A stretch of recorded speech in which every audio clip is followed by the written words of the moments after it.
네, 뉴스업 시작하겠습니다. 밤사이 비구름이 수도권을 덮쳐 천둥과 번개를 동반한 많은 비가 내렸습니다. 오전까지 시간당 30mm 안팎의 호우가 예보돼 출근길에도 주의가 필요합니다. 현장에 취재기자 나가 있습니다. 이현정 기자. 네, 서울 청계천에 나와 있습니다. 네, 바람이 몹시 강하게 불고 있는 것 같은데 현장 상황 어떻습니까? 네, 오락가락하던 비는 멈췄지만 먹구름이 여전히 껴있고 현장에는 강한 바람도 불고 있습니다.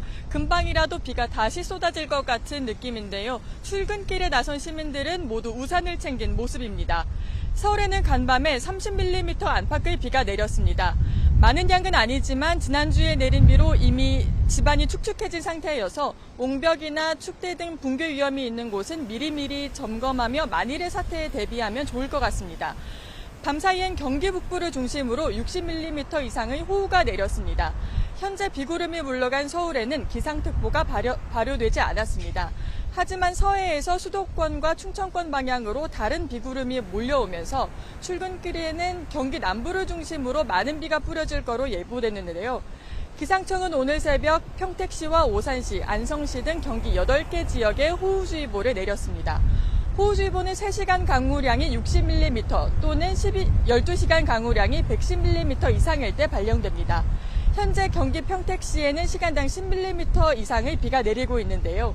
오산시와 화성시 등에도 시간당 5mm 안팎의 비가 오고 있습니다. 기상청은 오늘 오전까지 경기 남부에 최대 80mm 이상의 많은 비가 쏟아질 거로 내다봤습니다. 비는 오후부터 점차 멈추겠지만 중서부 일부 지역에서는 내일 새벽까지도 비가 내리는 곳이 있겠습니다. 출근길 준비하실 때 기상 상황에 귀 기울이시고 가능하면 대중교통을 이용하시는 게 좋겠습니다. 또 비가 갑자기 많이 쏟아지면 시야 확보가 어렵고 미끄러질 수 있으니 평소보다 천천히 운전하시기를 바랍니다. 지금까지 서울 청계천에서 YTN 이현정입니다. 네, 전해드린 대로 경기 남부 그리고 충남 북부에는 호우주의보가 내려져 있습니다. 취재기자 연결해서 자세한 호우 현황과 전망 알아보겠습니다. 김민경 기자. 네, 김민경입니다. 네, 자, 비 상황 먼저 살펴보죠. 지금 강한 비가 내리는 곳이 어디입니까? 네, 현재 충남 태안 근흥면에는 시간당 24mm, 경기 평택 청붕읍에 시간당 12mm 등 충남 북부와 경기 남부를 중심으로 다소 강한 비가 내리고 있습니다. 용인 등 경기 8곳과 충남 태안과 당진, 서산에는 호우주의보가 내려져 있는데요. 서쪽에서 강한 비구름대가 충남 북부와 수도권으로 유입되고 있기 때문입니다. 한반도 북서쪽에 위치한 저기압의 영향으로 차고 건조한 공기가 강하게 내려와 낮 동안 북상했던 북태평양 고기압을 다소 누르면서 중북부 지역에 비구름의 통로가 만들어진 게 원인인데요. 밤새 많은 비가 내려 중북부 하천 곳곳의 수위가 상승하고 있는 가운데 강원도 횡성 오산교에는 새벽 4시 10분을 기준으로 홍수주의보가 발령됐습니다. 산사태 위험도 커졌습니다. 서울과 인천, 경기도는 산사태 위기경보 경계 단계인 가운데 충남 서산에는 산사태 경보가, 경기 화성과 연천, 충남 천안, 강원 평창과 철원에는 산사태 주의보가 발령됐습니다. 이 호우가 집중될 때는 산 주변 접근을 자제하고 경보로 격상되거나 안내방송, 대피 명령이 나오면 신속히 안전한 곳으로 이동하시기 바랍니다. 네, 오전까지는 수도권 등 중북부에 강한 비가 계속된다고요? 네, 그렇습니다. 다시 한번 레이더 화면 보시면 현재 서해상에 이렇게 시간당 50에서 100mm의 비구름대를 뿌리는 이 보라색과 남색의 강한 비구름대가 위치해 있습니다. 이 비구름대가 점차 동쪽으로 이동하면서 오전까지는 계속해서 수도권과 충남 북부, 강원도를 지날 걸로 보입니다. 기상청은 오늘 오전까지 경기 남부에 80mm 이상, 충남 북부에 60mm 이상, 서울과 인천, 강원 등 중북부에 10에서 60mm의 비를 예보했습니다.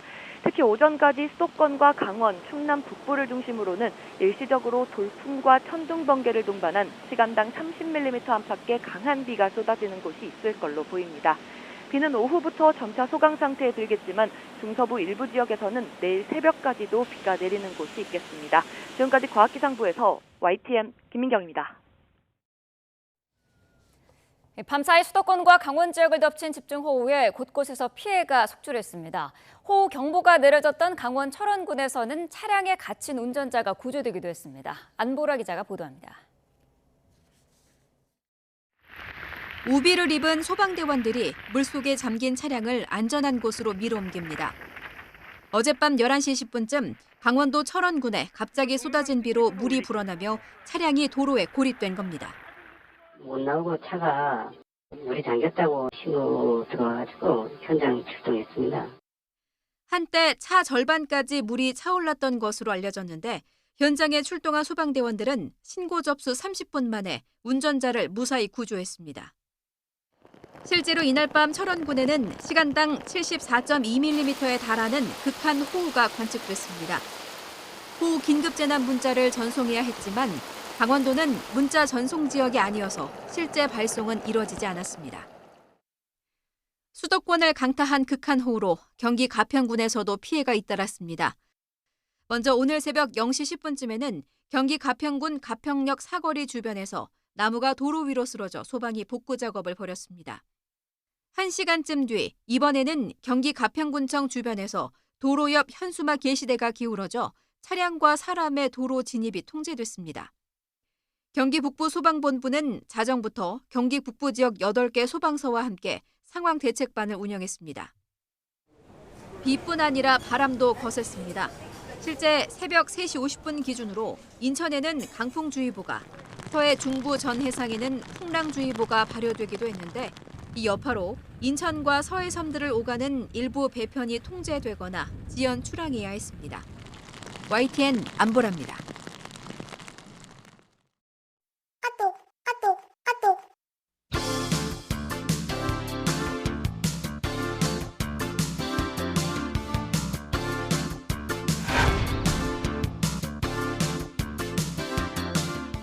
카카오는 추가로 주차 앱, 가사 도우미 앱, 미용실 예약 앱 등 실생활에 관련된 앱을 잇따라 내놓겠다는 계획입니다.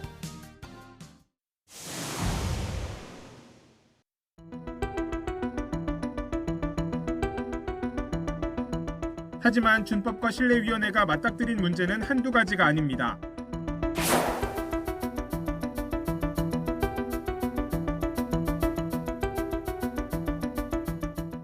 시세조 종점이 인정하십니까?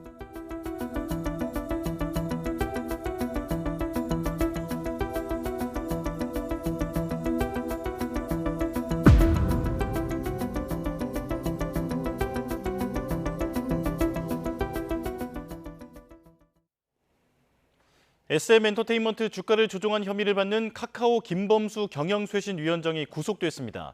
법원은 김 위원장이 증거를 없애고 도망칠 염려가 있다며 검찰이 청구한 구속영장을 발부했습니다. 먼저 김철희 기자의 보도입니다. 4시간 가까이 구속 전 피의자 신문을 받은 카카오 김범수 경영쇄신위원장은 자본시장법 위반 혐의를 인정하느냐는 취재진 질문에 함구한 채 법원을 빠져나갔습니다. 위원장님 오늘 안에서 어떻게 소명했습니까? 시세조 종점이 인정하십니까? 투자심의 카톡방에서 보고받으셨다는 얘기도 있는데 인정하십니까? 재판부는 영장 심사 종료 7시간 만에 검찰이 청구한 구속영장을 발부했습니다. 시세 조종 혐의를 받는 김 위원장이 증거를 인멸하고 도망칠 염려가 있다고 판단했습니다.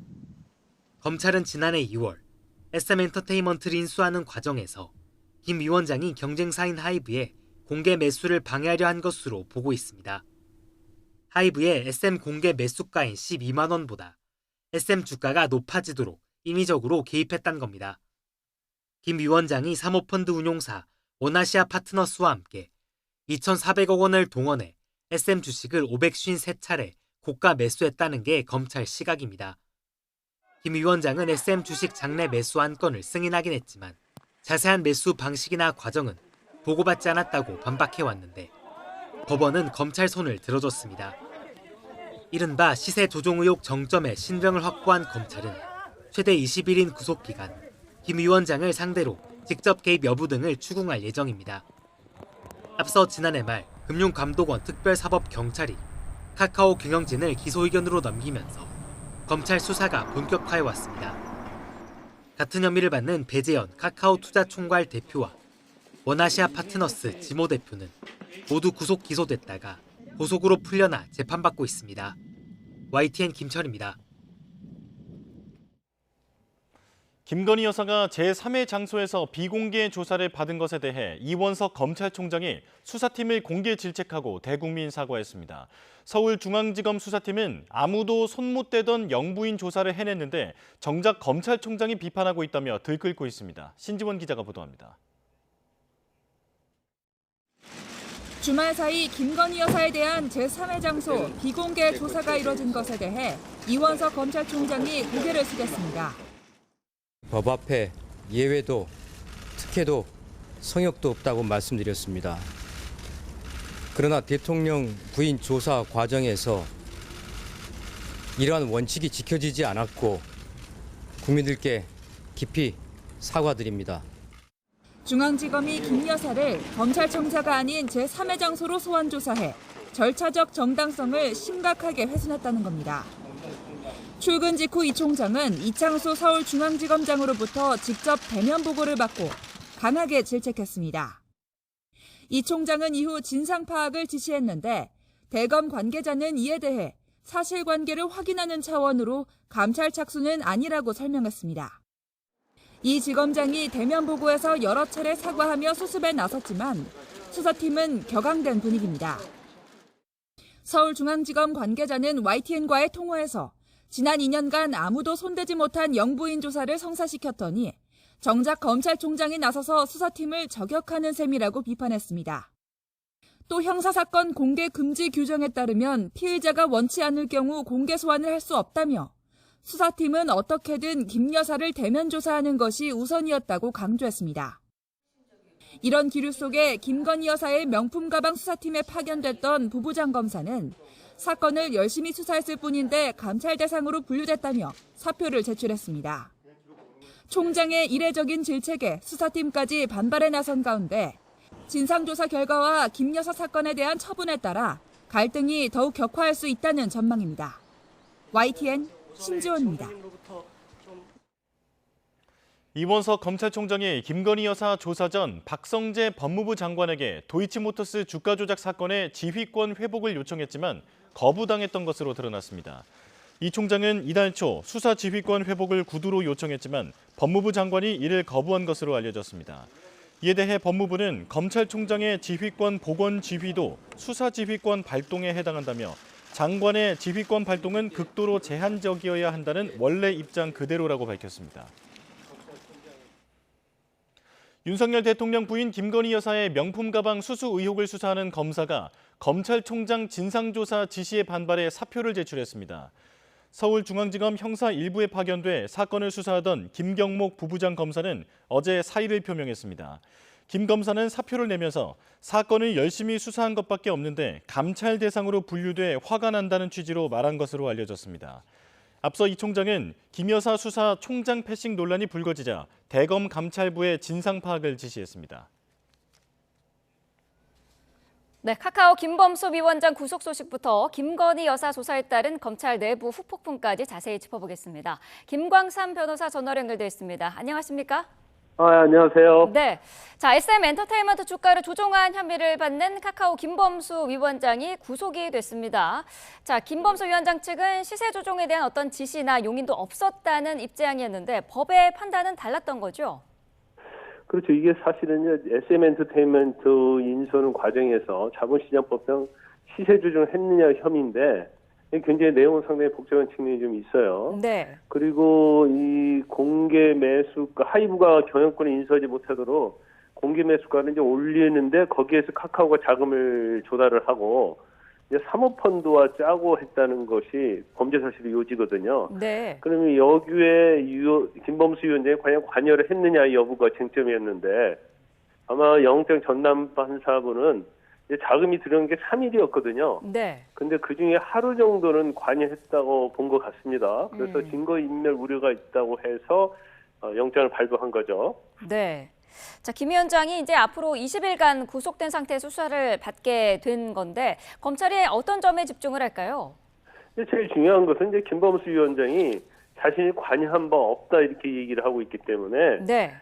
이제까지 이제 수사한 걸 근거로 해서 또 보강 수사를 가능성이 좀 크다 이렇게 봅니다.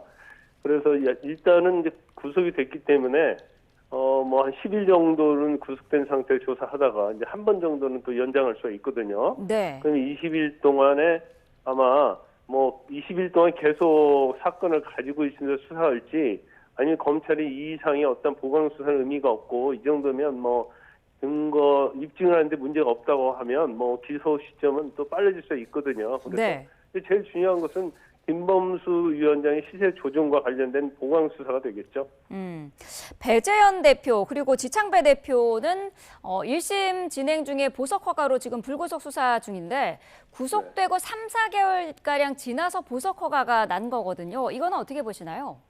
이 사건이 이제 자본시장법 위반이거든요. 네. 그래서 공개 매수가보다도 더 높게 책정을 해서 하이브가 경영권 인수하지 못하도록 했느냐 안 했느냐인데 이게 이제 단순한 사건은 아니에요. 네. 왜냐하면 재무 회계랄지 관여자랄지 아니면 시세 조정이라는 것은 지금 뭐 실질적으로 주가 주식 시장에서 어떤 방식으로 했는지 그게 한 번에 끝나는 것이 아니고 수없이 여러 번에 걸쳐서 아마 수백 번에 이상 걸쳐서 이루어졌을 거예요. 네. 그렇기 때문에 이제 그러한 내용을 사실은 피고인 입장에서 방어를 해야 하거든요.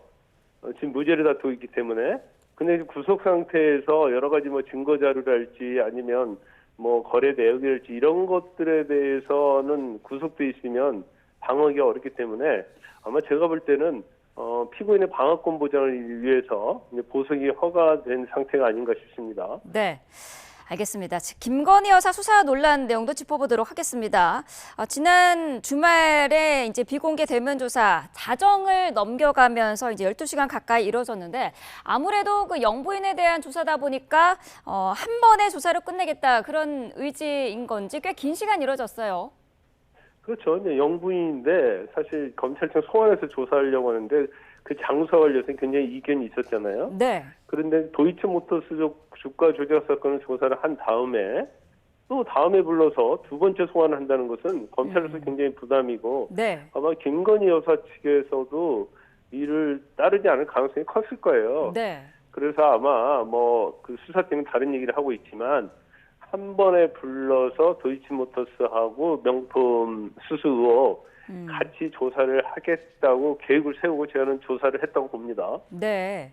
자, 저 변호사께서 저 검찰 출신 변호사이시기 때문에 검찰 내부 상황도 좀 잘 알고 계실 것 같아서 좀 질문을 드릴 텐데요. 지금 김건희 여사 조사 부분에서 논란이 되는 부분 중에 하나가 제3의 장소에서 조사를 했다는 거거든요. 검찰청사가 아닌 장소에서 조사하는 거는 보통 어떤 경우에 이루어지나요? 원칙적으로 이제 검찰청 내에서 조사하는 게 맞고요. 네. 특별한 경우에 뭐 이전에도 권영숙 여사랄지 아니면 뭐 전 대통령 관련 수사 때도 이순재 여사에 대해서도 외부에서 조사한 적이 있거든요. 네. 물론 이제 권영숙 여사는 이제 부산지검에서 조사했기 때문에 검찰청 청사에서 조사했다고 볼 수 있어요. 네.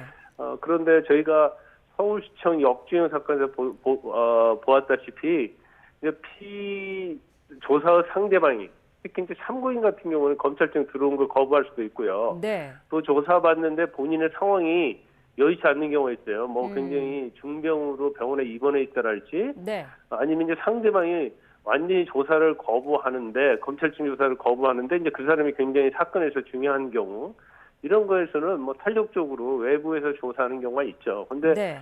이번 사건 같은 경우에도 외부에서 조사는 할 수 있는데 네.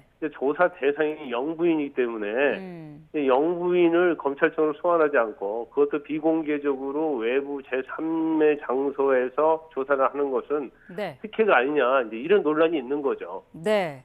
검찰총장에 대한 보고 지연 논란 이것도 지금 상당히 커지고 있는 상황인데 두 개의 사건 중에 도이치모터스 사건을 먼저 조사하면서 수사지휘권이 없는 총장에게 사전 보고할 수 없었다. 이게 지금 중앙지검의 입장이거든요. 어떻게 보시나요? 그런데 그건요. 수사 지휘권은 없지만 네. 보고까지 하지 말라는 건 아니에요. 아하. 이거 사진이 됐건 사고가 됐건 보고는 할 수 있습니다. 네. 단지 보고로 바꿔 수사 지휘를 안 하면 되기 때문에 그것은 제가 볼 때는 중앙지검에서 주장하는 것은 맞지 않는다고 보고요. 네. 그다음에 도이치모터스 주가 조작과 관련해서 조사를 하다가 설득을 해서 디올백 관련 수사를 했다는 거, 조사를 했다는 거 아닙니까? 네. 근데 그것이 저녁 8시부터 시작이 된 거예요. 그러면 조사를 하려고 하면 미리 질문지를 할지 조사 플랜이 짜 있지 않으면 사실 조사하기 어렵거든요. 네. 그러면 저녁 8시 시간에 담당이 형사 1부장이거든요. 서울중앙지검. 네. 그럼 미리 준비를 하고 있다 조사했다고 볼 수밖에 없기 때문에 제가 볼 때는 현장에서 설득해서 조사받게 했다 이 말은 설득력이 좀 없다고 봅니다. 네. 수사 지휘를 받지는 않더라도 총장이 수사 상황을 아는 것 자체는 좀 필요하지 않았느냐 이런 시각이 많은데 여기는 동의를 하시는 거군요. 그렇죠. 수사 지휘를 하지 말라는 거지. 네. 보고를 하지 말라는 것은 아니에요. 왜냐면 이제 수사 지휘 하지 말라는 것은 이제 재척을 시키는 거거든요. 네. 수사에서는 손 떼라는 거 아닙니까? 그런데 그렇기 때문에 수사 지휘권을 배제시킨 것이지 사전 사후 서면으로 할지 대면으로 보고받는 것은 저는 아무런 문제가 없다고 보고. 네. 이원석 검찰총장은 지금 법무부 장관에게 전에 도이치모터스 주가 조작과 관련해서 수사 지휘권 배제를 풀어달라고 요구했다는 거 아닙니까? 그랬죠. 네. 그런데 결국은 안 풀어졌단 말이에요. 그러면 사실 수사 지휘권 배제는 윤석열 검찰총장 때 있었던 것이고, 네. 윤석열 검찰총장과 김은건이 여사는 부부관계잖아요. 네. 그러니까 이해충돌 소지가 있기 때문에 그 당시에 수사 지휘권 배제가 꼭 잘못됐다고 볼 수는 없어요. 네. 그렇지만 그 이후에 김호수 검찰총장이랄지 이원석 총장이랄지 이런 사람들은 사실은 부부도 아니고 관련성이 없거든요. 네. 그래서 그 이후에는 수사지휘권 배제를 해제를 시켜주는 것이 맞다. 저는 그렇게 봅니다. 네. 자, 지금 검찰총장이 이것과 관련해 가지고 감찰기구를 통한 진상 파악을 지시를 했습니다. 이 진상조사 감찰보다는 좀 한 단계 낮은 수준의 조사라고 들었어요. 어떤 건가요? 일단 진상조사는 이제 사실관계를 파악한다는 게 진상조사고요. 네. 감찰을 한다는 것은 이제 징계를 전제로 해서 감찰하는 거거든요. 그러니까 이제 감찰 단위보다는 진상 파악이 좀 수위가 좀 낮다고는 볼 수 있는데, 네. 진상 파악을 통해서 거기에 어떤 법규 위반이랄지 아니면 검찰청 내에 어떤 규칙 위반이랄지 이런 것들이 위반했다고 보면, 네. 적절하지 않다고 보면 그게 또 징계로 갈 수도 있는 내용입니다. 그래서 아마 총장 입장에서는 현재 수사팀하고 상당히 충돌을 빚고 있기 때문에 네. 감찰보다는 한 단계 낮은 이제 진상조사 쪽으로 방향을 튼 것 같아요. 네. 그런데 과연 보고를 안 한 것 자체가 또 제3의 장소에서 조사를 한 것 자체가 감찰을 받을 정도의 내용이냐 이제 그거에 대해서는 그 징계 규정이랄지 이제 감찰 규정을 좀 봐야겠죠. 네. 자, 그래서 그런 걸까요? 지금 이 진상조사 지시에 반발을 해서 김건희 여사 명품 가방 수수 의혹을 수사하는 검사가 어제 사표를 또 제출을 했습니다. 검찰 내부에 갈등이 시작됐다고 봐야 할까요? 아니 저는 그 수사 검사가 사표 낸 걸 좀 이해할 수가 없어요. 아하, 네. 본인들 그렇게 정당하다고 한다면 수사를 하면 되지. 왜 실컷 조사를 해놓고 또 검찰총장이 무조건 검찰청사에서만 조사받으라고 그렇게 지시를 해서 이걸 네. 어겼다는 거 아닙니까? 그러면 본인들이 주장하는 것 자체도 대면 조사도 잘 안 될 걸 청사를 시켰다는 그런 오히려 공로가 있다는 취지로 얘기를 하거든요. 네. 근데 사실 절차에 있어서는 매끄럽지 못하죠. 그렇기 때문에 그 과정은 본인들이 인정을 해야 하는데 이 관련해서 진상조사한다고 하니까 갑자기 사표를 냈다? 그건 제가 볼 때는 굉장히 가벼운 행동이다 이렇게 봅니다. 네. 이원석 검찰총장은 검찰의 앞으로 수사에는 차질이 없도록 하겠다라는 입장인데 앞으로의 수사 좀 어떻게 진행이 될까요? 일단 조사는 더 이루어지지 않을 가능성이 크고요. 네. 도이치모터스 주가 조작도 문재인 정부 때도 기소를 못했거든요. 네. 그것은 아마 증거가 없어서 그랬을 거고 또 DOP과 관련해서도 이게 부정청탁금지법 위반인데 청탁을 받은 사람이라 할지라도 네. 배우자인 경우는 처벌 규정이 없어요. 그래서 물론 공수처랄지 아니면 검찰청에서 직무 관련성과 관련된 부분을 집중적으로 수사를 하겠지만 검찰에서는 아마 두 사건 다 무혐의를 종결할 가능성이 크다 이렇게 봅니다. 네. 어제 그 이원석 검찰총장이 출근한 직후에 바로 그 이창수 지검장을 불러서 경위를 보고받고 또 질책을 한 것으로도 저희가 보도를 해드렸는데 이번 사안과 관련해서 혹시나 뭐 대검과 중앙지검 사이에 뭐 기싸움이라든지 이런 부분으로 번질 가능성도 있다고 보시나요? 일단 이미 이건 애견됐다고 봐요. 네. 그리고 사실 이제 이창수 지검장이 이제 친윤 검사를 알려져 있지 않습니까? 네. 그리고 이현석 검찰총장은 모든 절차에 있어서 원칙을 주장하는 사람이에요. 네. 그러다 보니까 좀 충돌이 있는 걸로 보이고 특히 김건희 여사 사건에 있어서는 사사건과 대립을 했었단 말이에요.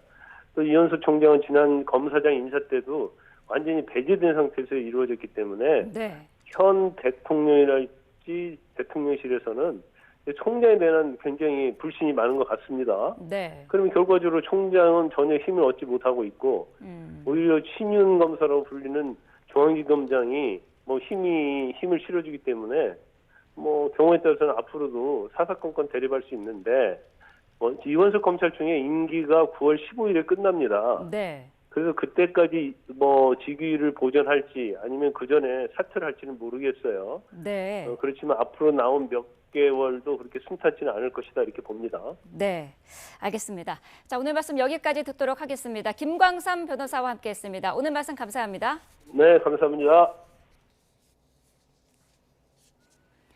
다음 소식입니다. 바이든 대통령이 대선 후보직을 사퇴하면서 지지를 선언한 카멜라 해리스 부통령이 사실상 대선 후보로서의 행보를 시작했습니다.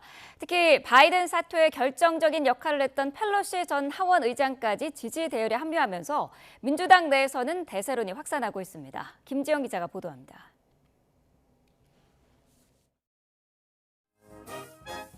백악관 정원에서 열린 미국 대학 스포츠협회 우승팀 축하 행사. 코로나로 격리 중인 바이든 대통령 대신 해리스 부통령이 참석했습니다. 대선 후보 사퇴 전격 발표 이후 첫 공개 행보에서 해리스는 바이든 대통령에게 감사를 표했습니다. And I am first-hand witness that every day our President Joe Biden fights for the American people, and we are deeply, deeply grateful for his service to our nation. 해리스는 백악관 행사를 마친 뒤 오후에는 바이든 대통령 선거 캠프가 있는 델라웨어주 윌밍턴을 방문하는 등 사실상 대선 후보로서의 첫날을 이어갔습니다. 여기에 하루 만에 당 핵심 인사들까지 해리스 지지 대열에 속속 합류하면서 힘을 실어주고 있습니다. 특히 민주당의 거물급 정치인인 펠로시 전 하원 의장이 SNS를 통해 해리스를 공식 지지하고 나섰습니다. 해리스와 찍은 사진과 함께 거대한 자긍심과 나라의 미래에 대한 무한한 낙관으로 해리스 부통령을 미국 대통령 후보로 지지한다고 밝혔습니다. 상하원 의원들도 해리스 지지에 속속 동참했습니다. I have every confidence that she could beat Donald Trump, and I'm very excited about how quickly people are coming together to support her candidacy. 잠재적인 경쟁자로 꼽혔던 게빈 뉴섬 캘리포니아 주지사와 조시 셔피로 펜실베니아 주지사도 해리스를 지지하는 등 대세로는 생각보다 빠르게 형성되고 있습니다. 후원자들도 다시 지갑을 열기 시작해 바이든이 사퇴한 일요일 하루에만 해리스 앞으로 6,700만 달러, 우리 돈 930억 원이 쌓였습니다. 2020년 이후 민주당 하루 모금액 기준으로 최고 기록입니다. 후보 지명 절차 논의 등 과정이 남아있지만 대세론이 형성되면서 해리스가 민주당 대선 후보직을 획득하게 될 거라는 전망이 힘을 얻고 있습니다. YTN 김지영입니다. 네, 트럼프 전 대통령 측은 해리스의 등판이 유력해지자 본격적인 견제를 시작했습니다. 민주당은 해리스의 대세론을 강화할 수 있는 러닝메이트 후보를 저울질하고 있습니다. 워싱턴 권중희 특파원입니다. 트럼프가 부통령 후보로 낙점한 제이디 벤스는 자신의 고향인 오하이오에서 카멀라 해리스를 비판했습니다. 민주당 대선 후보 지명 가능성이 커지자 미리 견제에 나선 겁니다. When I see her give a speech, And she talks about the history of this country not with appreciation but with condemnation. 트럼프 진영에서는 해리스를 겨냥한 새로운 광고도 선보였습니다. 바이든의 인지력 쇠퇴를 은폐했다며 해리스도 공동 책임이 있다고 주장했습니다. She covered up Joe's obvious mental decline. Our president is in good shape, in good health, tireless, vibrant. 마이크 존슨 하원의장은 해리스는 바이든보다 만만한 상대라며 초반 기선 제압을 시도했습니다.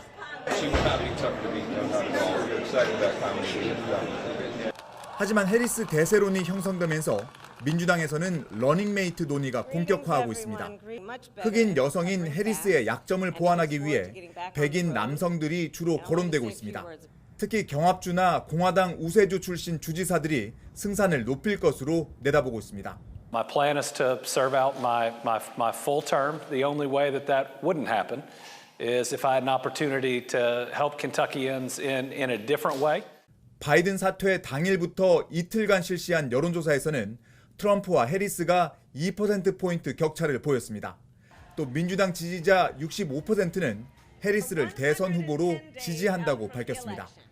민주당이 해리스를 중심으로 빠르게 결집하고 있지만 경쟁 없이 해리스가 후보직을 차지하는 게 대선 본선을 위해 옳은 일인지 의문도 제기되고 있습니다. 워싱턴에서 YTN 권윤규입니다. 네, 바이든 대통령의 재선 도전 포기 발표에 민주당을 지지하는 할리우드 스타들도 잇따라 감사의 뜻을 표했습니다. 미국 언론 등에 따르면 원로 가수 겸 배우 감독인 바브라 스트라이샌드는 SNS에 조 바이든은 4년 임기 동안 현저한 업적을 성취한 사람으로 역사에 기록될 것이라며 그의 민주주의 수호에 감사해야 한다고 썼습니다. 지난해 할리우드 배우조합상 평생 공로상을 받은 스트라이샌드는 오랫동안 민주당을 지지해왔습니다. 그동안 트럼프 전 대통령을 강하게 비판해온 원로 배우 로버트 드니로도 성명에서 기민한 정치와 이타적인 애국심의 행동으로 조 바이든은 민주당의 재집권을 위한 길을 열어주려 물러났다고 평가했습니다. 바이든 대통령이 민주당 대선 후보직 사퇴를 발표한 뒤 첫 거래일인 현재 시간 22일 뉴욕 증시가 상승세로 마감했습니다. 뉴욕 증시에서 다우존스 산업평균지수는 전 거래일보다 127.91포인트 오른 4415.44의 거래를 마쳤습니다. S&P 500 지수는 59.41포인트 오른 5564.41에 기술주 중심의 나스닥 지수는 280.63포인트 오른 18,007.57에 각각 마감했습니다. S&P 500 지수는 지난달 5일 이후 한 달여 만에 가장 높은 상승률을 나타낸 겁니다. 엔비디아와 퀄컴이 4% 넘게 급등하는 등 대형 기술주들이 반등하면서 지수를 끌어올렸습니다. 지난주 글로벌 IT 대란 사태를 유발시킨 클라우드 스트라이크는 지난 19일 11% 떨어진 데 이어서 오늘도 13% 넘게 급락했습니다. 7월 23일 뉴스업 주요 일정 정리합니다. 국민의힘 새 지도부 선출을 위한 전당대회가 오늘 오후 열립니다. 나흘간 진행한 모바일 ARS 당원 선거인단 투표와 일반 국민 여론조사를 합산해 발표할 예정인데 최고위원과 청년 최고위원 당선자는 바로 확정되지만 당대표의 경우 과반 득표자가 없으면 오는 28일 최종 승자가 결정됩니다. 더불어민주당 지도부는 집중호우로 큰 피해를 입은 충남 지역을 찾아 수해 복구 활동에 나섭니다. 박찬대 원내대표를 비롯한 당 지도부와 소속 의원들은 오늘 충남 부여군에서 비닐하우스 농가 침수 피해 복구 작업을 진행할 예정입니다. 삼성전자 노사가 파업 보름여 만에 다시 임금 교섭에 나섭니다. 노조는 임금 5.6% 인상과 성과급 제도 개선, 파업에 따른 경제적 손실 보상을 요구할 예정인데 사측은 임금 인상 5.1%를 고수할 것으로 보입니다. 국내 가상자산 거래소 시세가 해외 거래소보다 높게 형성되는 이른바 김치 프리미엄을 노리고 4조 원대 외화를 해외로 불법 송금한 혐의를 받는 일당의 항소심 선고가 열립니다. 앞서 2심은 외국환 거래법에 규정된 대한민국과 외국 사이 지급이라고 볼 수 없다며 무죄를 선고했습니다. 뉴스업 주요 일정이었습니다. 국민의힘 새 지도부 선출을 위한 전당대회가 오늘 열립니다. 당권 주자들은 저마다 과반 승리 또는 2차 결선 투표 진출을 주장하고 있는데 최근 논란이 된 한동훈 후보의 패스트트랙 관련 발언이 경선 결과에 영향을 미칠지 관심입니다. 김다연 기자입니다. 4파전으로 치러지는 국민의힘 당대표 경선은 과반 득표 여부가 주요 변수입니다. 과반 득표자가 없으면 1, 2위 간 결선이 진행되는데 내 후보는 저마다 자신에게 유리한 판세를 전망하고 있습니다. 한동훈 후보 측은 과반 득표로 한 번의 경선을 끝낼 거로 자신하고 있습니다. 패스트트랙 관련 발언은 뼈아픈 대목이지만 어차피 대표는 한동훈, 어대한 기류의 발목을 잡을 정도는 아니라는 겁니다. 패스트트랙 논란 이후에 일부 당원들이 좀 고개를 갸웃하는 부분도 있었겠지만 그것이 대세를 바꿀 만한 수준은 아니라고 생각하고 있습니다. 나경원 후보는 연설회와 토론회를 거치며 한 후보에 대한 막연한 환상이 깨진 것 같다며 그대나 그래도 대표는 나경원을 주장했습니다. 정치를 하면서 좀 다쳐보기도 하고 또 이겨보기도 하고 이런 넉넉함이 있어야지 또 품을 수 있는 것 같습니다. 원희룡 후보는 결국 당원의 눈은 인기가 아닌 경험과 정체성, 동지의식을 향할 거로 전망했습니다. 진지한 토론과 차별성이 많이 보여졌기 때문에 당원들이 진지한 선택을 하는데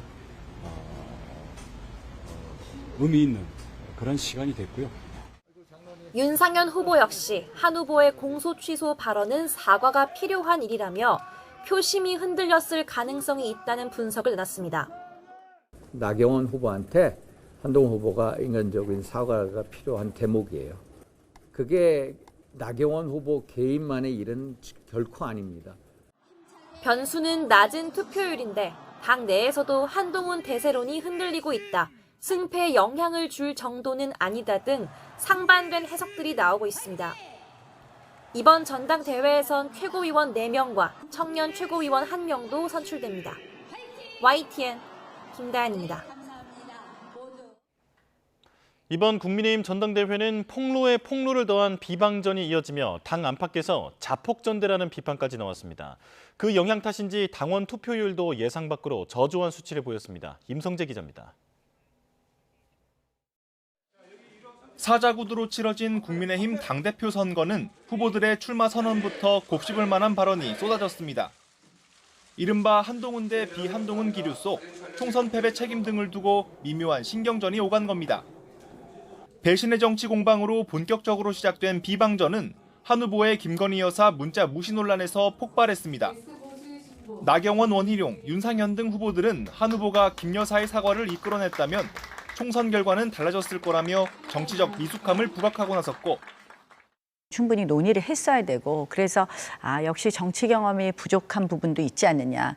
일방적으로 독단적으로 뭉개고 묵살했느냐 이 질문에 답하시기 바라겠고요. 당사자인 대통령 부인께서 문자가 왔으면 당연히 그거에 대해서 응대를 했어야 된다. 한 후보는 김 여사와 대통령 모두 사과할 뜻은 없었다고 주장하며 그 당시 다른 후보들은 무엇을 했느냐고 반문하며 반격에 나섰습니다. 난타전 속에 고의 패배란 단어까지 등장하며 여진이 이어졌는데 여기에 사천 의혹과 댓글팀 의혹까지 폭로에 폭로가 더해지며 후보 간 공방은 감정 싸움 양상으로까지 치달았습니다. 다 부인할 거 아닙니까? 그래서 저는 객관적인 당무 감찰을 통해서 밝히자. 좋습니다. 저는 사퇴, 정계 은퇴 얘기했죠. 본인도 후보 사퇴 그리고 정계 은퇴 괜찮으세요? 약속하시죠. 예스와 노. 좋아하시잖아요. 예스와 노. 결국 당 선거관리위원회는 거친 비방전이 오간 원희룡, 한동훈 캠프에 주의 조치까지 내렸지만 효과는 오래가지 못했습니다. 한 후보가 법무부 장관 시절 나 후보로부터 패스트트랙 사건의 공소 취소 부탁을 받았다고 폭로한 게 도화선이 됐습니다. 악법을 막기 위해 처벌까지 감수한 사건을 폭로 전에 이용해도 되느냐는 당내 여론을 의식한 듯 한 후보는 하루 만에 사과했지만 이내 방송토론회에서 나 후보의 부탁이 개인적인 일이었는지 아니었는지를 두고 설전이 벌어지며 고성과 삿대질이 오갔습니다. 다만 나경원 대표님은 당시에 당직도 아니셨고요. 개인 차원에서 저한테 부탁하신 거였죠. 한동훈 후보 똑바로 말하세요. 개인 차원이라고요, 제가? 예. 제 거를 빼달라 그랬습니까? 예. 네? 자체 중재 노력도 있었지만 이미 과열된 분위기를 가라앉히기엔 역부족이었습니다. 지지자들과의 어떤 몸싸움 이런 걸 보면서 원래 생각했던 전대가 본연의 모습을 잃었다. 진흙탕 싸움 속 당원 투표율은 예상 밖 낮은 수치를 기록했습니다. 누가 됐든 거대 야당을 상대할 새 대표에겐 당장 최상병 특검법 재표결 등 첨예한 사안이 산적해 있는데 전당대회 과정에서 나타난 내부 균열부터 봉합하는 게 최우선 과제란 지적이 나옵니다.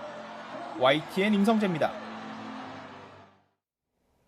민주당 차기 최고위원 경선에선 유일한 원외 후보인 정봉주 전 의원이 권리당원 투표 1위를 달리며 선전하고 있습니다.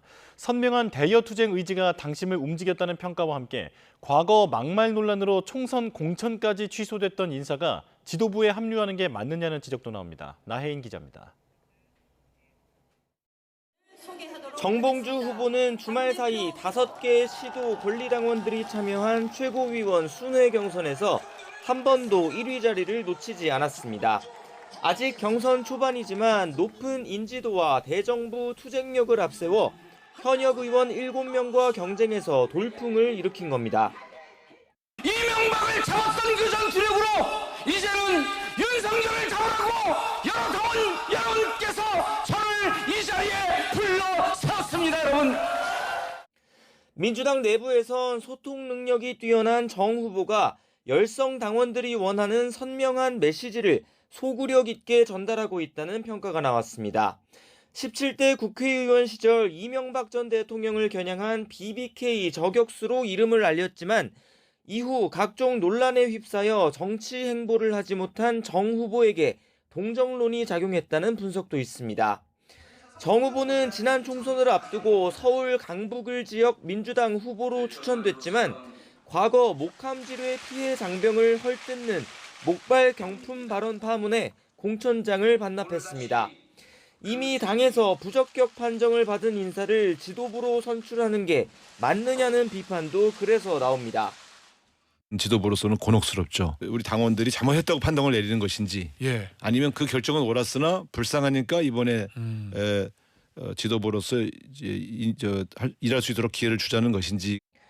대표직 연임 가도의 청신호를 밝힌 이재명 후보가 첫 순회 경선 직후 중진 김민석 후보는 표가 왜 이렇게 안 나오는 거냐고 말한 건 역시 여러 해석을 낳았습니다. 지금 제주보다 더 떨어진 거예요.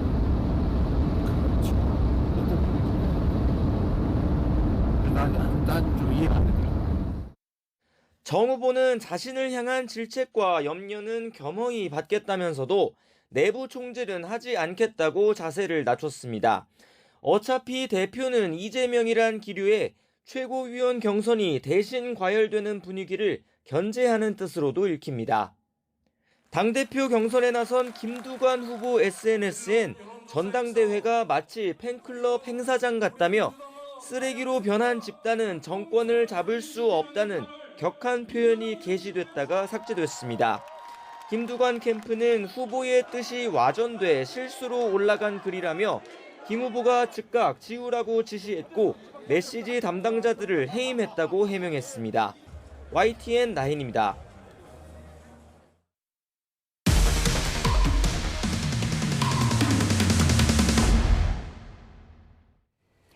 어린이집 보육교사가 감기약을 먹지 않는다며 3살짜리 아이의 얼굴을 때리는 등 수차례 학대한 혐의로 경찰에 입건됐습니다.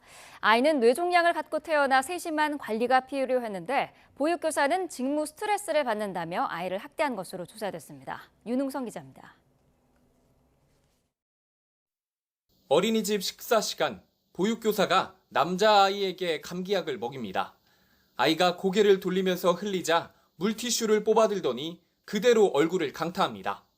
밀치고 또 밀치고 얼굴을 닦아주는 척하며 잇따라 얼굴을 강하게 치는데 그때마다 아이는 뒤로 자빠집니다.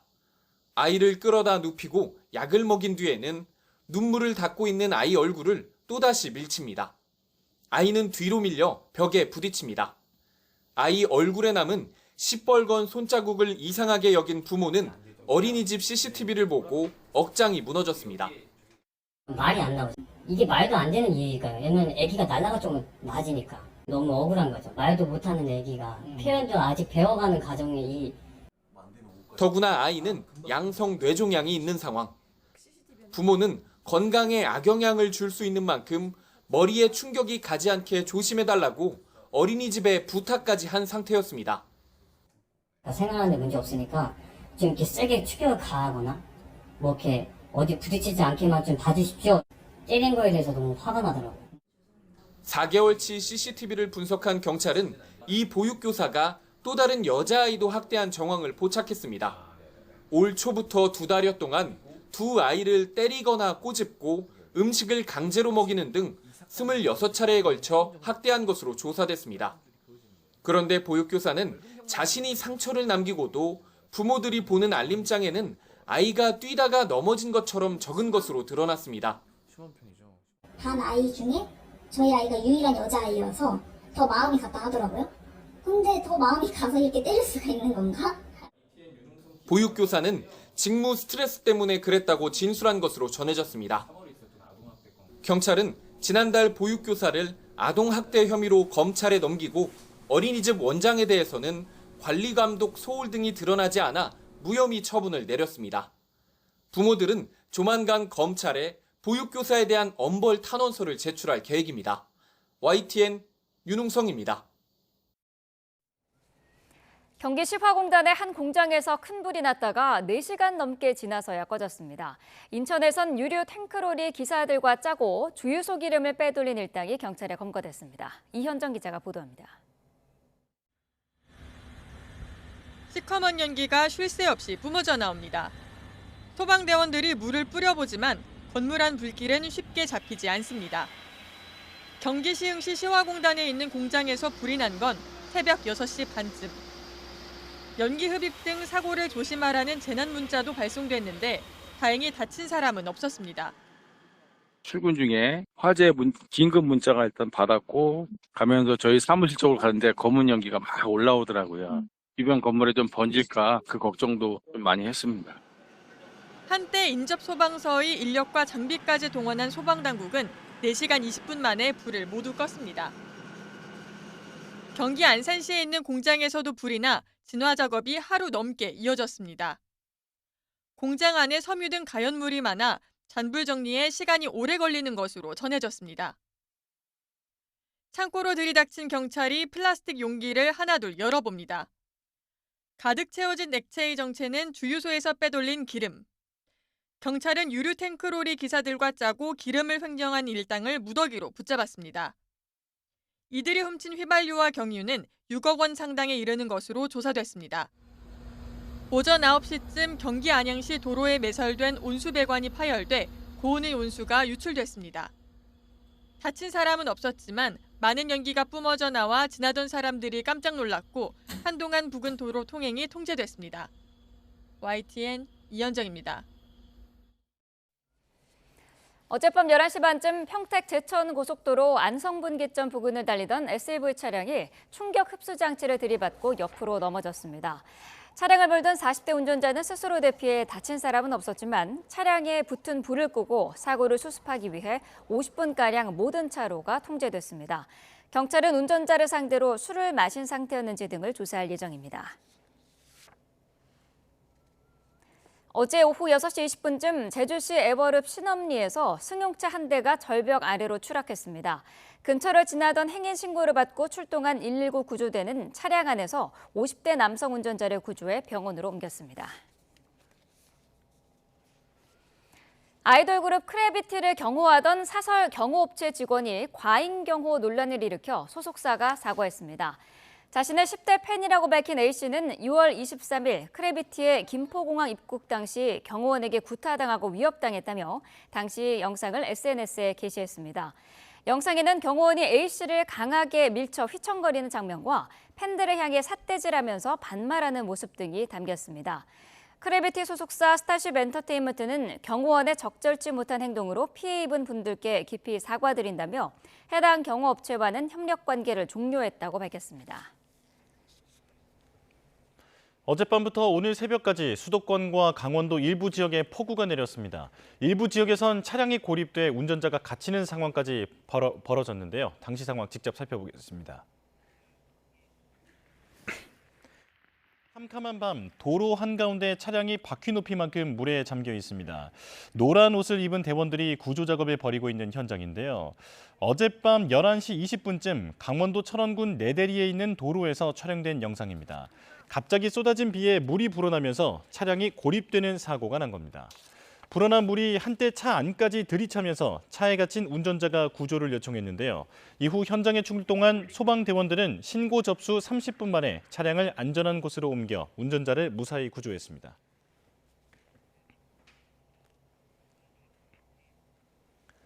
수도권을 강타한 극한호우로 경기 북부 지역에서도 피해가 잇따랐습니다. 오늘 새벽 0시 10분쯤 경기 가평군 가평역 사거리 주변에서 나무가 주차된 차량과 도로 위를 덮쳤습니다. 이 사고로 다친 사람은 없었지만 도로에 주차돼 있던 SUV 차량 윗부분이 나무에 의해 파손됐습니다. 1시간쯤 뒤에는 경기 가평군청 주변에서 도로 옆 현수막 게시대가 기울어져 차량과 사람의 도로 진입이 통제됐습니다. 경기 북부 소방재난본부는 자정부터 호우특보가 발령된 경기 북부 지역 8개 소방서와 함께 상황 대책반을 운영하고 있습니다. 출근길 중부 서해안 지역에 강한 비가 집중되고 있습니다. 오전까지 중부지방에 시간당 30mm 안팎의 국지성 호우가 예상되는데요. 기상캐스터 연결해 자세한 날씨 알아보겠습니다. 윤수빈 캐스터. 네, 상암동 야외 스튜디오에 나와 있습니다. 네, 서울은 아직 비가 안 오는 것 같은데 지금 어디에 비가 내리고 있습니까? 네, 중부 서해안 지역입니다. 서울은 보시는 것처럼 비가 잠시 소강 상태를 보이고 있지만 경기도 화성시에는 시간당 20mm 안팎의 장대비가 집중되고 있는데요. 비구름이 점차 내륙으로 유입되면서 오늘 중부지방은 오전까지 시간당 30mm 안팎의 국지성 호우가 예상됩니다. 저지대 침수나 하천 범람 등 피해 없도록 각별히 유의하시기 바랍니다. 자세한 레이더 화면부터 살펴보겠습니다. 현재 서해상에 위치한 보라색의 호우구름을 보실 수 있는데요. 이 비구름대가 점차 내륙으로 유입되면서 중부 곳곳에 강한 비를 뿌리겠습니다. 이에 따라 경기 남부와 충남 북부에는 호우주의보가 내려졌습니다. 어제부터 지금까지 강원도에 최고 170mm 이상, 경기 북부에도 150mm에 육박하는 매우 많은 비가 쏟아졌습니다. 하지만 오전까지 경기 남부에 80mm 이상, 서울 등 그 밖의 중부지방에도 최고 60mm 안팎의 비가 더 내리겠습니다. 이미 많은 비가 내린 만큼 산사태에도 각별한 주의가 필요합니다. 현재 수도권을 중심으로 산사태 위기경보 경계 단계가 발령 중이고 충남 서산을 비롯한 중부 곳곳에 산사태 특보가 내려져 있습니다. 산사태 위험 지역에서는 전조 증상을 잘 살피시고요. 지자체의 안내 방송이 있을 시 안전한 곳으로 신속히 대피해 주시기 바랍니다. 반면 비가 소강 상태를 보이는 남부지방은 한낮 찜통더위가 기승을 부리겠습니다. 충청 이남과 강원 동해안을 중심으로 폭염특보가 발령 중인 가운데 오늘 대전의 한낮 기온 32도, 광주 33도, 대구는 34도까지 치솟겠고요. 대기 불안정이 심해지면서 남부 곳곳에 한때 소나기가 지날 수 있겠습니다. 중부지방의 비는 내일 아침까지 이어진 뒤 소강 상태에 들겠습니다. 이후에는 전국적으로 폭염이 기승을 부리겠고 내륙 곳곳에 소나기가 지날 전망입니다. 한편 태풍 개미는 주 후반 중국 남부 해안에 상륙한 뒤 내륙으로 이동할 것으로 보입니다. 우리나라에 직접적인 영향을 줄 가능성은 낮아졌지만 아직 진로가 유동적인 만큼 앞으로 발표되는 태풍 정보를 잘 확인해 주시기 바랍니다. 강풍특보가 발효 중인 중부 서해안과 영동 지방에는 초속 15m 이상의 강한 바람이 불고 있습니다. 날아갈 수 있는 물건은 단단히 고정하는 등 시설물 관리에 각별히 유의해 주시기 바랍니다. 지금까지 YTN 윤수빈입니다. 이번엔 밤사이 경기 북부와 강원도에 쏟아진 강한 비의 원인을 짚어보겠습니다. 취재기자 연결합니다. 김민경 기자. 네, 김민경입니다. 네, 왜 이렇게 비가 많이 내린 겁니까? 네, 우선 자정을 전후로 경기 북부와 강원도에 강한 비가 집중됐습니다. 강원도 철원에는 시간당 74.2mm, 경기도 포천 영북면에는 시간당 66mm 등 돌풍과 천둥 번개를 동반한 시간당 50mm 이상의 폭우가 쏟아졌는데요. 한반도 북서쪽에 위치한 저기압의 영향으로 차고 건조한 공기가 강하게 내려와 낮 동안 북상했던 북태평양 고기압을 다소 강하게 누르면서 이 비구름이 통로가 만들어졌기 때문입니다. 특히 북쪽에서 내려온 찬 공기와 이 북태평양 고기압의 가장자리로 타고 유입되는 남쪽의 따뜻한 공기와의 온도차가 커지면서 비구름이 강하게 발달했습니다. 오늘 새벽 3시쯤에는 만조 시간에 바닷물의 높이가 큰 폭으로 상승하면서 전남 영암과 무안 등 4곳에는 폭풍해일 주의보도 발령됐는데요. 새벽 4시 30분을 기준으로 폭풍해일 주의보는 모두 해제됐지만 내일까지는 다른 아래 인력이 강해 바닷물의 높이가 높아질 걸로 보여 해안가 저지대나 인근 지역에서는 안전사고에 각별한 주의가 필요합니다. 밤부터 중북부에 강하게 유입된 비구름대는 오후에 점차 약해질 전망입니다. 하지만 현재 한반도 주변에 비구름의 재료가 되는 수증기가 매우 많은 상태인데다 필리핀 북동쪽 해상에 있는 3호 태풍 개미의 영향 등 남쪽에서 수증기가 계속 추가로 들어오고 있기 때문에 이 작은 충격에도 비구름으로 발달하기 쉬운 상황입니다. 이 때문에 곳곳에서는 좁은 지역에 비구름이 일시적으로 강하게 발달할 가능성이 커 당분간은 집중호우가 잦을 걸로 보입니다. 지금까지 과학기상부에서 YTN 김민경입니다. 네, 이번 장마로 수박과 일부 채소의 주요 산지가 침수 피해를 입으면서 가격이 들썩이고 있습니다. 특히 수박은 빗물의 당도까지 떨어지면서 직격탄을 맞고 있는데요.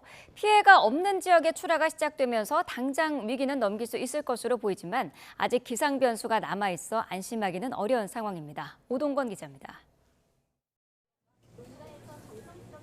수박을 고르는 소비자들, 잘 익었는지 두드려보고 상태를 살피지만 최근 오르고 있는 수박 가격에 선뜻 손이 가지 않습니다. 다른 것도 다 비싸니까 사과나 뭐 이런 게 다 올랐잖아요. 그러니까는 같이 부담이 되죠. 전체적으로. 집중호우가 내리기 시작한 시점부터 수박 가격이 오르면서 2만 원 초반이었던 수박 한 통은 불과 2주 만에 1,400원이 넘게 올랐습니다. 이번 폭우에 전국 수박 하우스 물량의 70% 정도를 차지하는 충남 논산, 부여 쪽의 피해가 컸기 때문입니다. 가격도 가격이지만 빗물이 수박의 당도를 떨어뜨리면서 최근 마트의 당도 검사 통과율이 40에서 70%까지 떨어졌습니다. 당도가 좀 덜해가지고 그래서 2만 원 정도 되면 더 부담스러워지는 것 같아요. 수박의 당도가 떨어지면 결국 품질 좋은 제품 위주로 가격이 오를 수밖에 없습니다. 농식품부는 지난해보다 피해 면적이 적고 다른 지역 수박 출하가 시작되어 큰 문제가 없을 것으로 전망하고 있습니다.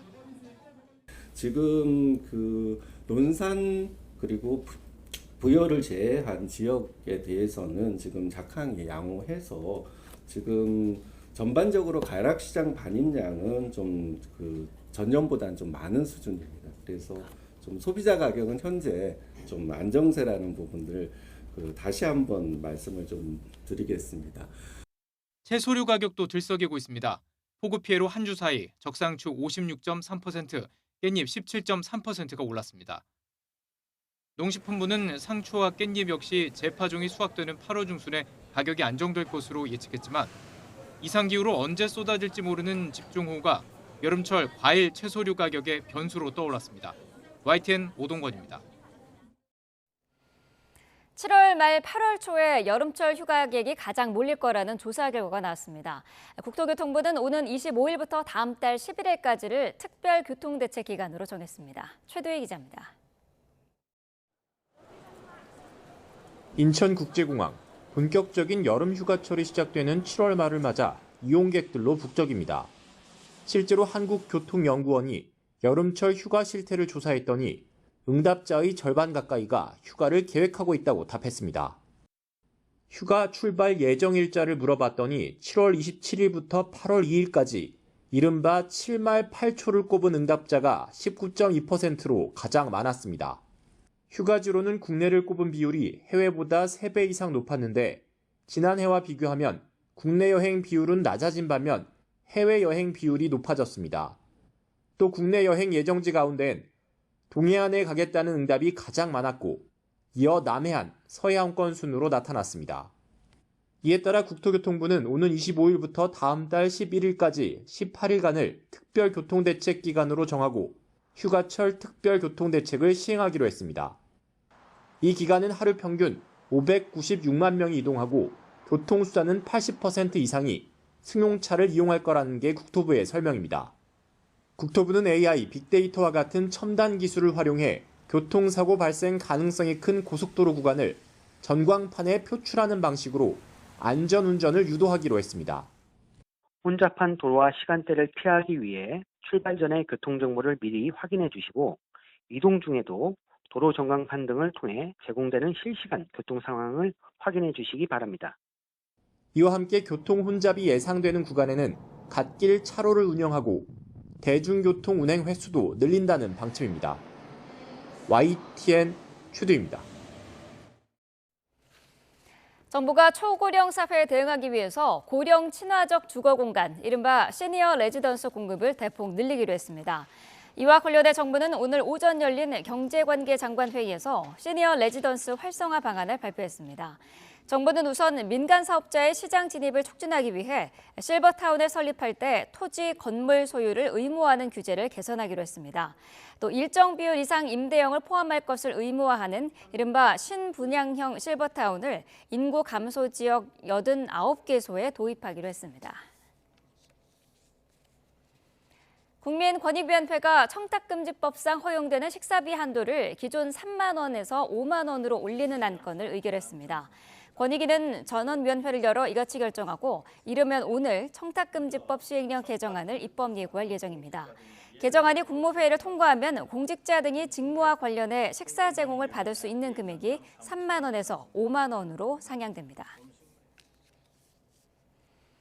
네, 오늘 삼성전자 노사가 다시 협상 테이블에 앉아 임금 교섭에 나섭니다. 노조가 파업에 돌입한 지 보름여 만으로 향후 파업 사태의 분수령이 될 전망입니다. 최하영 기자입니다. 끝까지 같이 가자. 끝까지 같이 가자. 끝까지 같이 가자. 수제! 삼성전자 창사 이래 첫 파업에 나선 전국 삼성전자 노조가 걸기대회를 열었습니다. 기흥과 천안, 구미, 광주 등 전국 사업장에서 조합원 1,200여 명이 모였습니다. 오늘의 리더십 주제와 새로운 것을 받아들이지 못하는 경영진으로 인해 삼성전자는 멈춰 있습니다. 삼성전자의 변화를 만드는 것은 경영진이 아닌 바로 우리들입니다. 이번 집회는 사측과의 교섭을 앞두고 협상력을 끌어올리려는 의도로 풀이됩니다. 삼성전자 노사는 오늘 다시 임금 교섭에 나섭니다. 노조가 파업에 돌입한 지 16일 만입니다. 이 자리에서 노조는 노조 창립 휴가 1일을 포함해 임금 5.6% 인상 등을 요구할 계획입니다. 반면 사측은 임금 인상 5.1%를 고수하고 있습니다. 이런 가운데 외부에서 삼성을 감시하는 독립기구인 삼성준법감시위원회는 노사 문제는 삼성이 반드시 넘어야 할 산이라고 밝혔습니다. 지금 현재 큰 문제 없이 진행되고 있는 걸로 보여지지만 그 안에 어떠한 문제점들이 있는지에 대해서 준법감시위원회에서 좀 더 관심 있게 지켜볼 예정에 있습니다. 노사 모두 파업 장기화에 대한 부담이 큰 만큼 오늘 만남은 향후 파업 사태의 분수령이 될 전망입니다.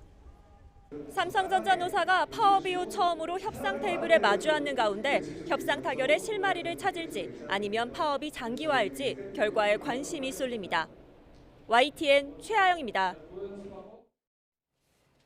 오는 9월부터 수련을 시작하는 하반기 전공의 모집이 시작됐습니다. 하지만 의대 교수들이 교육 거부를 선언하면서 돌아올 기미가 없는 전공의들이 얼마나 지원할지는 미지수입니다. 염혜연 기자입니다.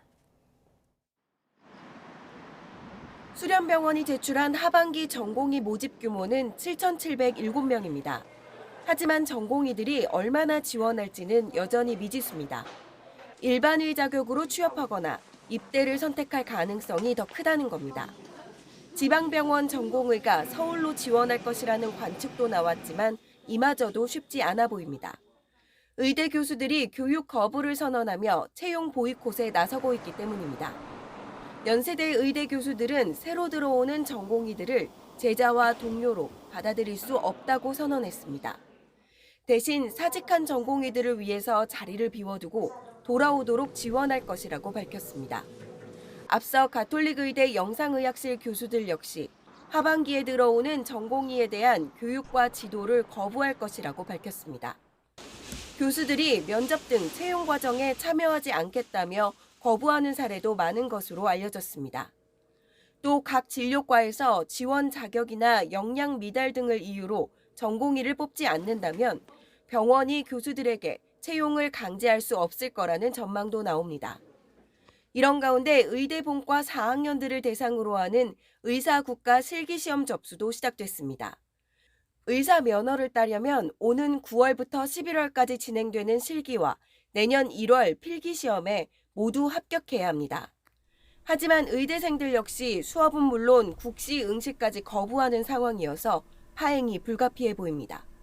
YTN 여배원입니다.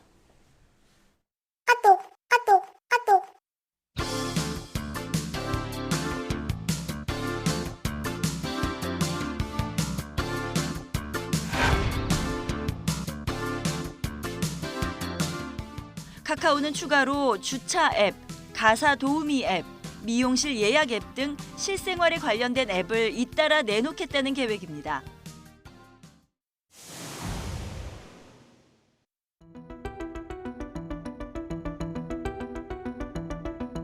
하지만 준법과 신뢰위원회가 맞닥뜨린 문제는 한두 가지가 아닙니다.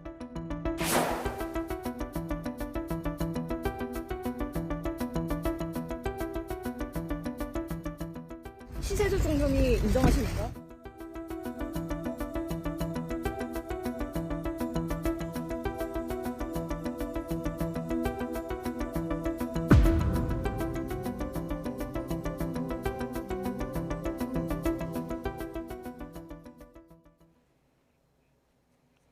카카오 창업자 김범수 경영쇄신위원장이 구속됐습니다. 지난해 말부터 이어진 SM엔터테인먼트 시세 조종 의혹 수사 끝에 결국 총수가 구속된 건데요. 어떤 일이 있었는지 살펴보겠습니다. 지난해 2월 카카오와 하이브는 SM엔터테인먼트 인수를 놓고 맞붙었습니다. 김범수 위원장이 받는 혐의는 사모펀드 원아시아 파트너스와 함께 거액을 써서 SM엔터테인먼트의 주식을 고가에 매수해 경쟁자인 하이브의 공개 매수를 방해했다는 건데요. 당시 SM 주가 차트를 보겠습니다. 지난해 2월 SM 인수 경쟁 소식이 알려진 뒤 SM의 주가는 이렇게 빠르게 오르기 시작했습니다. 이때 하이브는 SM의 주식을 12만 원에 공개 매수하기로 했는데요. 그런데 이때 주가가 갑자기 12만 원을 넘어서 13만 원까지 뚫어버립니다. 검찰은 이때 카카오가 사모펀드와 함께 거액을 써서 주가를 띄웠다고 봤습니다. 그리고 열흘이 지난 이 지점, 다시 12만 원 근처로 떨어지던 주가가 다시 반등을 하죠. 검찰은 이때도 카카오가 12만 원 이상으로 주가를 고정할 목적으로 시세를 조종했다고 봤습니다. 나흘 동안 2,400억 원을 동원해 553차례에 걸쳐 시세를 조종했다는 거죠. 검찰은 또 주식을 5% 이상 보유하면 금감원에 알리도록 한 대량 보유 보고 의무, 이른바 5% 룰도 어겼다고 보고 있습니다. 구속 심사를 앞두고 김범수 위원장은 지금 받는 혐의는 사실이 아니라면서 어떠한 불법 행위도 지시하거나 용인하지 않았다, 사실이 밝혀질 거라고 억울함을 토로했죠. 그러나 검찰은 총수인 김범수 위원장의 승인 없이는 이러한 의사결정이 불가능하다며 같은 혐의를 받는 이준호 카카오엔터 투자전략부문장도 김범수 위원장이 최종 의사결정을 했다고 진술했다고 밝혔습니다. 창업자이자 총수의 구속으로 경영쇄신에 빨간불이 켜진 카카오. 더 큰 문제는 같은 혐의로 기소된 카카오 법인이 카카오뱅크를 잃을 수도 있다는 건데요. 카카오 법인은 카카오뱅크 지분의 27%를 보유한 대주주인데, 대주주는 금융관련법 위반으로 벌금형 이상의 처벌을 받으면 자격을 잃게 됩니다. 총수가 구속되면서 카카오 법인의 혐의도 인정될 가능성이 커진 상황, 국민 메신저 카카오의 사법 리스크가 극에 달하고 있습니다. 이렇게 카카오 창업자인 김범수 위원장이 구속되면서 카카오 경영쇄신 작업에는 적신호가 켜졌습니다. 권민석 기자가 보도합니다. 카카오를 만든 김범수 경영쇄신위원장은 네이버 이혜진 창업자 등과 함께 벤처 1세대로 꼽힙니다. 1998년 국내 최초의 온라인 게임 포털인 한게임을 설립해 큰 인기를 끌었습니다.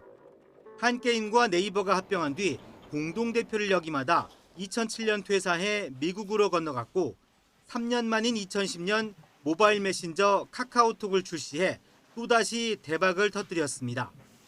유년 시절 가족과 단칸방에 살았던 김 위원장은 한때 재산이 15조 원을 넘어 한국 최고 부자로 거론될 만큼 흑수저 신화였습니다. 글로벌 경쟁력을 갖추지 않은 회사는 도태될 수밖에 없다는 판단 때문입니다. 결국 저희의 경쟁자는 다름 아닌 페이스북과 아마 트위터가 될 거라고 생각되기 때문입니다. 하지만 플랫폼 시장의 절대 강자로 군림하며 거의 모든 분야로 사업을 확장해 골목 상권을 침해한다는 비난에도 직면했습니다. 먼저 이런 좀 논란을 일으킨 데 대해서 이 자리에 있는 사람으로서 죄송스럽게 생각하고요. 김 위원장은 지난해 10월 안팎의 위기를 타개하기 위해 비상 경영을 선언하고 계열사를 20여 개 줄이기도 했습니다. 이런 노력에도 김 위원장이 사법 리스크에 발목을 잡히면서 당분간 경영 쇄신 행보에 타격이 불가피할 전망입니다.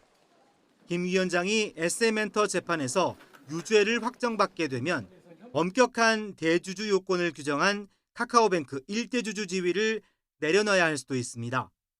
또 카카오 엔터테인먼트의 드라마 제작사 고가 인수 의혹과 카카오 모빌리티의 콜 몰아주기 의혹 등 다른 검찰 수사도 남아있어 선장 잃은 카카오엔 먹구름이 짙게 들이우게 됐습니다. YTN 권민석입니다. 김건희 여사가 제3의 장소에서 비공개 조사를 받은 것에 대해 이원석 검찰총장이 수사팀을 공개 질책하고 대국민 사과했습니다. 서울중앙지검 수사팀은 아무도 손 못 대던 영부인 조사를 해냈는데 정작 검찰총장이 비판하고 있다며 들끓고 있습니다. 신지원 기자가 보도합니다. 주말 사이 김건희 여사에 대한 제3의 장소 비공개 조사가 이뤄진 것에 대해 이원석 검찰총장이 고개를 숙였습니다. 법 앞에 예외도 특혜도 성역도 없다고 말씀드렸습니다. 그러나 대통령 부인 조사 과정에서 이러한 원칙이 지켜지지 않았고 국민들께 깊이 사과드립니다. 중앙지검이 김 여사를 검찰청사가 아닌 제3의 장소로 소환 조사해 절차적 정당성을 심각하게 훼손했다는 겁니다. 출근 직후 이 총장은 이창수 서울중앙지검장으로부터 직접 대면 보고를 받고 강하게 질책했습니다. 이 총장은 이후 진상 파악을 지시했는데 대검 관계자는 이에 대해 사실관계를 확인하는 차원으로 감찰 착수는 아니라고 설명했습니다. 이 지검장이 대면 보고에서 여러 차례 사과하며 수습에 나섰지만 수사팀은 격앙된 분위기입니다. 서울중앙지검 관계자는 YTN과의 통화에서 지난 2년간 아무도 손대지 못한 영부인 조사를 성사시켰더니 정작 검찰총장이 나서서 수사팀을 저격하는 셈이라고 비판했습니다. 또 형사사건 공개 금지 규정에 따르면 피의자가 원치 않을 경우 공개 소환을 할 수 없다며 수사팀은 어떻게든 김 여사를 대면 조사하는 것이 우선이었다고 강조했습니다. 이런 기류 속에 김건희 여사의 명품 가방 수사팀에 파견됐던 부부장 검사는 사건을 열심히 수사했을 뿐인데 감찰 대상으로 분류됐다며 사표를 제출했습니다. 총장의 이례적인 질책에 수사팀까지 반발에 나선 가운데 진상조사 결과와 김 여사 사건에 대한 처분에 따라 갈등이 더욱 격화할 수 있다는 전망입니다. YTN 신지원입니다. 김건희 여사를 상대로 검찰의 대면 조사가 이뤄지면서 도이치모터스 주가 조작과 명품 가방 수수 등 의혹 수사가 막바지에 접어든 모양새입니다. 다만 두 사건의 구체적인 성격이 다른 만큼 처분 방향이나 시점에선 차이가 있을 거란 분석이 나옵니다. 김태원 기자입니다. 검찰이 김 여사에 대한 대면 조사까지 마치면서 주가 조작 사건과 명품 가방 수수 사건 수사는 사실상 마무리 단계에 접어들었습니다. 현재 상황으로선 명품 가방 수수 의혹 처분이 먼저 이뤄질 가능성이 큽니다. 앞서 대통령실 행정관들을 비롯한 관계자들 조사가 대부분 이뤄진 데다가 사건 구조도 복잡하지 않기 때문입니다. 명품 가방 실물을 대통령실로부터 받아 확인하는 절차 정도만 남아있는 만큼 머지않아 결론이 나올 것으로 보입니다. 김 여사가 받은 금품들과 대통령 직무 사이 관련성이 드러났다고 해도 검찰로선 김 여사에게 적용할 처벌 규정이 마땅히 없다고 보고 있는 만큼 불기소할 거라는 전망이 우세합니다. 도이치모터스 사건도 김 여사가 주가 조작이라는 것을 알고도 관여했다는 증거를 달리 찾지 못했다면 기소는 쉽지 않을 거란 관측이 많습니다. 다만 명품 가방 의혹 수사와는 셈법에 미묘한 차이가 있습니다. 권오수 전 도이치모터스 회장을 비롯해 먼저 기소된 관계자들에 대한 2심 재판이 관건입니다. 검찰은 공모 혐의로 기소돼 1심에서 무죄를 선고받은 전주 손모 씨에 대해 항소심에서는 방조 혐의를 추가했습니다. 만약 2심 법원이 손 씨에게 유죄를 선고한다면 전주라는 의심을 받아온 김 여사에게도 비슷한 혐의를 적용할 여지는 생기는 겁니다. 오는 9월 선고 공판이 열리는 가운데 검찰로선 재판 사항을 예의주시하면서 사건 처분 시점을 저울질할 것으로 보입니다. YTN 김태원입니다. 김건희 여사 검찰 소환 조서를 놓고 정치권 공방이 가열되고 있습니다. 야당은 비공개 조사는 특혜라며 사실상 무혐의 결론을 위한 절차라고 비판했고, 여당은 경호 문제에 따른 합당한 조치라고 엄호했습니다. 박정현 기자입니다. 민주당은 김건희 여사 조사가 비공개로 이뤄진 점과 이른바 검찰총장 패싱 논란을 부각하며 허울뿐인 소환이었다고 비판했습니다. 검찰이 김 여사를 둘러싼 의혹들을 제대로 밝힐 의지가 없다는 걸 스스로 증명했고 면죄부를 주기 위한 시도였다는 겁니다. 지금껏 야당 대표를 공개적으로 수차례 소환해 망신 주고 범죄자로 낙인 찍으며 여론을 주무르던 검찰의 위세는 진짜 VIP 앞에서 눈 녹듯 사라졌습니다. 또 검찰총장이 바지총장이 된 지 이미 오래라며 김건희 특검법과 함께 검찰개혁도 멈추지 않고 추진하겠다며 압박 수위를 끌어올렸습니다. 검찰이 밀실에서 김건희 여사를 조사한 것은 내리막으로 치닫고 있는 윤석열 검찰 독재 정권의 말기적 현상을 상징적으로 보여줍니다. 국민의힘은 영부인의 경호 문제를 고려한 마땅한 조치였다는 점을 강조했습니다. 도이치모터스 주가 조작 사건에서 검찰총장의 수사지휘권을 박탈한 건 오히려 문재인 정권 당시 추미애 법무부 장관이었다며 화살을 돌렸습니다. 사전 보고를 하게 되면 담당 검사가 검찰청법을 위반하게 됩니다. 이런 탈법적인 수사 지휘를 할 때는 언제고 이제와 패싱이라고 뒤집어 씌우려고 합니까? 당권 도전에 나선 나경원, 윤석열 후보도 방어전에 가세했습니다. 이원석 검찰총장 발언이 좀 제가 생각하는 수준을 좀 넘어서는 발언인 것 같아. 사실 중요한 게 조사 자체가 중요하잖아요. 조사 형식이 중요한 게 아니라. 국회 대법관 인사청문회에서도 신경전은 계속됐습니다. 야당은 사실상 검찰의 출장 조사가 아니었느냐며 날을 세웠고, 검찰이 가서 조사를 한 것이 아니라 김건희 여사가 경호처로 검찰을 불러서 그냥 해명한 거. 여당은 조국 대표나 권양숙 여사 등도 비공개 조사를 받았다며 정권이 바뀌었다고 태도를 바꾸는 건 적절치 않다고 꼬집었습니다. 정권이 바뀌었다고 이제 대통령 영부인의 비공개 소환을 비난하는 것은 적절치 않다라는 좀 지적을 하겠습니다. 대통령실은 수사 중인 사안을 언급하는 건 부적절하다며 이원석 검찰총장이 원칙을 어긴 일이라며 사과한 것도 검찰 내부의 일이라고 선을 그었습니다. 다만 사상 초유의 영부인 검찰 조사를 특혜라고 지적하는 건 과도하다고 반박했습니다. 오는 26일 김 여사 의혹을 다루는 대통령 탄핵 청원 2차 청문회가 예고돼 있는 만큼 여야의 팽팽한 기싸움은 당분간 계속될 것으로 보입니다. YTN 박정현입니다.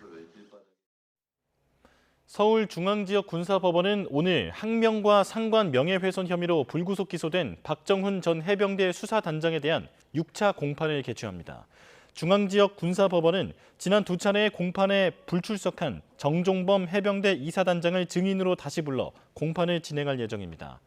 재판부는 정 사단장을 상대로 해병대 부사령관이던 지난해 7월 말 국방부 현안 토의에 배석해 기록했다는 장관의 10가지 지시사항의 내용 등을 확인할 예정입니다. 이태원 참사에 부실하게 대응한 혐의 등으로 재판에 넘겨진 이임재 전 서울 용산경찰서장에게 검찰이 실형을 구형했습니다. 검찰은 서울 서부지방법원에서 열린 결심 공판에서 이 전 서장에게 징역 7년을 선고해달라고 재판부에 요청했습니다. 또 함께 기소된 송병주 전 용산서 112 상황실장에게는 금고 5년을 구형했습니다. 북한 오물 풍선에 대응해 우리 군이 대북 확성기 방송을 매일 전면 가동하고 있죠. 방송에는 잇따른 북한 외교관의 탈북 소식이나 작업 중 사망한 북한 장병 등에 대한 내용이 담긴 것으로 확인됐습니다. 조용성 기자가 보도합니다. 우리 군은 새벽부터 밤까지 국경 지역에 설치된 고정식 확성기를 모두 가동하고 있습니다. 북한 측의 유동인구가 없을 때만 제외하고 국방부가 제작하는 라디오인 자유의 소리를 재송출하는 방식으로 계속 켜놓는 것입니다. 우리 체제를 선전하는 내용을 비롯해 최근 잇따른 북한 외교관의 탈북 소식을 전하고 특히 북한 장병들의 사망사고 소식 등도 담겼습니다. 비무장지대에서 지뢰매설 작업을 하다 발생한 폭발사고로 북한 장병이 숨지는 일이 수차례 우리 군의 감시장비에 포착되는데 이를 알리는 겁니다. 자유의 소리 방송은 다양한 내용들로 구성되어 있고 북한 주민이나 북한 군에게 도움이 될 내용도 있고 또 우리 체제를 선전하는 내용도 있고 그렇습니다. 우리군은 확성기 방송을 통해 내부 동요나 탈북, 접경 지역 북한군의 기강이 흔들리는 등 다양한 효과가 있을 것으로 기대하고 있습니다. 즉시는 아니더라도 방송을 지속해서 듣다 보면 내부 정보 통제가 심한 북한 주민과 군에 영향을 줄 것이라는 예상입니다. 북한이 쓰레기 풍선이나 또 다른 도발을 해올 경우 고정식뿐 아니라 이동식 확성기도 추가하기로 했습니다. 최전방 지역에 24곳의 고정식이 있고요. 그 이동형도 한 16개 정도 알려져 있습니다. 16개 정도 있는 것으로 알려져 있는데 이제 필요한 것을 전면적으로 하고 또 시간도 지금은 일정 시간 좀 제한되게 하는데 그것도 이제 전 하루 종일도 가능한 것이죠. 이런 가운데 북한은 대북 확성기에 대한 보도 없이 전승절로 부르는 정전협정 체결 71주년을 앞두고 원수들의 침략과 전쟁 광증은 멈춘 적이 없다고 날을 세웠습니다. 이에 대해 통일부는 중국과 소련의 지원을 받아 일으킨 침략 전쟁을 북침으로 왜곡하면서 피해자 행태를 하는 것은 새삼스럽지 않다고 밝혔습니다. YTN 조용성입니다. 미국을 방문 중인 김영호 통일부 장관은 미국 측과 중국의 탈북민 강제 북송을 막기 위한 한미 협력 방안 등에 대해 논의했다고 밝혔습니다. 김영호 장관은 현지 시간 22일 워싱턴 DC의 국무부 청사에서 커트 캠벨 국무부 부장관과 면담한 자리에서 탈북민 북송 문제를 거론했습니다. 이 자리에는 탈북민 2명이 배석해 북한 내부 상황을 캠벨 부장관에게 직접 설명했다고 김 장관은 전했습니다. 북한이 국가비상위기대책위원회를 화상으로 열고 상반기 사업을 결산하고 재해로부터 농작물 피해를 최소화하기 위한 대책 등을 논의했다고 조선중앙통신이 보도했습니다. 김덕훈 내간 총리가 주재하고 전현철 노동당 비서 등이 참석한 어제 회의에서 자연재해 경보체계 강화와 위기대응 재고사업 성과 등이 논의됐습니다. 바이든 대통령이 대선 후보직을 사퇴하면서 지지를 선언한 카멜라 해리스 부통령이 사실상 대선 후보로서의 행보를 시작했습니다. 특히 바이든 사퇴에 결정적 역할을 했던 펠로시 전 하원 의장까지 지지 대열에 합류하면서 민주당 내에서 대세론이 확산하고 있습니다. 김지영 기자가 보도합니다. 백악관 정원에서 열린 미국 대학 스포츠협회 우승팀 축하 행사. 코로나로 격리 중인 바이든 대통령 대신 해리스 부통령이 참석했습니다. 대선 후보 사퇴 전격 발표 이후 첫 공개 행보에서 해리스는 바이든 대통령에게 감사를 표했습니다. And I am first-hand witness that every day our President Joe Biden fights for the American people, and we are deeply, deeply grateful for his service to our nation. 해리스는 백악관 행사를 마친 뒤 오후에는 바이든 대통령 선거 캠프가 있는 델라웨어주 윌밍턴을 방문하는 등 사실상 대선 후보로서의 첫날을 이어갔습니다. 여기에 하루 만에 당 핵심 인사들까지 해리스 지지 대열에 속속 합류하면서 힘을 실어주고 있습니다. 특히 민주당의 거물급 정치인인 펠로시 전 하원 의장이 SNS를 통해 해리스를 공식 지지하고 나섰습니다. 해리스와 찍은 사진과 함께 거대한 자긍심과 나라의 미래에 대한 무한한 낙관으로 해리스 부통령을 미국 대통령 후보로 지지한다고 밝혔습니다. 상하원 의원들도 해리스 지지에 속속 동참했습니다. I have every confidence that she could beat Donald Trump, and I'm very excited about how quickly people are coming together to support her candidacy. 잠재적인 경쟁자로 꼽혔던 게빈 뉴섬 캘리포니아 주지사와 조시 셔피로 펜실베니아 주지사도 해리스를 지지하는 등 대세로는 생각보다 빠르게 형성되고 있습니다. 후원자들도 다시 지갑을 열기 시작해 바이든이 사퇴한 일요일 하루에만 해리스 앞으로 6,700만 달러, 우리 돈 930억 원이 쌓였습니다. 2020년 이후 민주당 하루 모금액 기준으로 최고 기록입니다. 후보 지명 절차 논의 등 과정이 남아있지만 대세론이 형성되면서 해리스가 민주당 대선 후보직을 획득하게 될 거라는 전망이 힘을 얻고 있습니다. YTN 김지영입니다. 바이든 대통령이 대선 후보에서 사퇴한 뒤 내놓은 첫 음성 메시지에서 카멀라 해리스 부통령을 지지해 줄 것을 호소했습니다. 바이든 대통령은 현지 시간 22일 해리스 부통령이 델라웨어 선거 캠프를 찾았을 때 전화로 연결돼 카멀라와 함께 선거운동에 나설 것이라고 말했습니다. 4분 가까이 이어진 통화에서 바이든 대통령은 아무 데도 가지 않을 것이라는 말을 3차례나 하면서 캠프 참모들에게 해리스 부통령은 최고라며 포용해달라고 부탁했습니다. 미 대선에 무소속으로 출마한 로버트 F. 케네디 주니어가 공화당 대선 후보인 트럼프 전 대통령을 지지하고 대신 트럼프 행정부 2기에서 자리를 받는 거래를 트럼프 전 대통령과 논의했다고 워싱턴 포스트가 보도했습니다.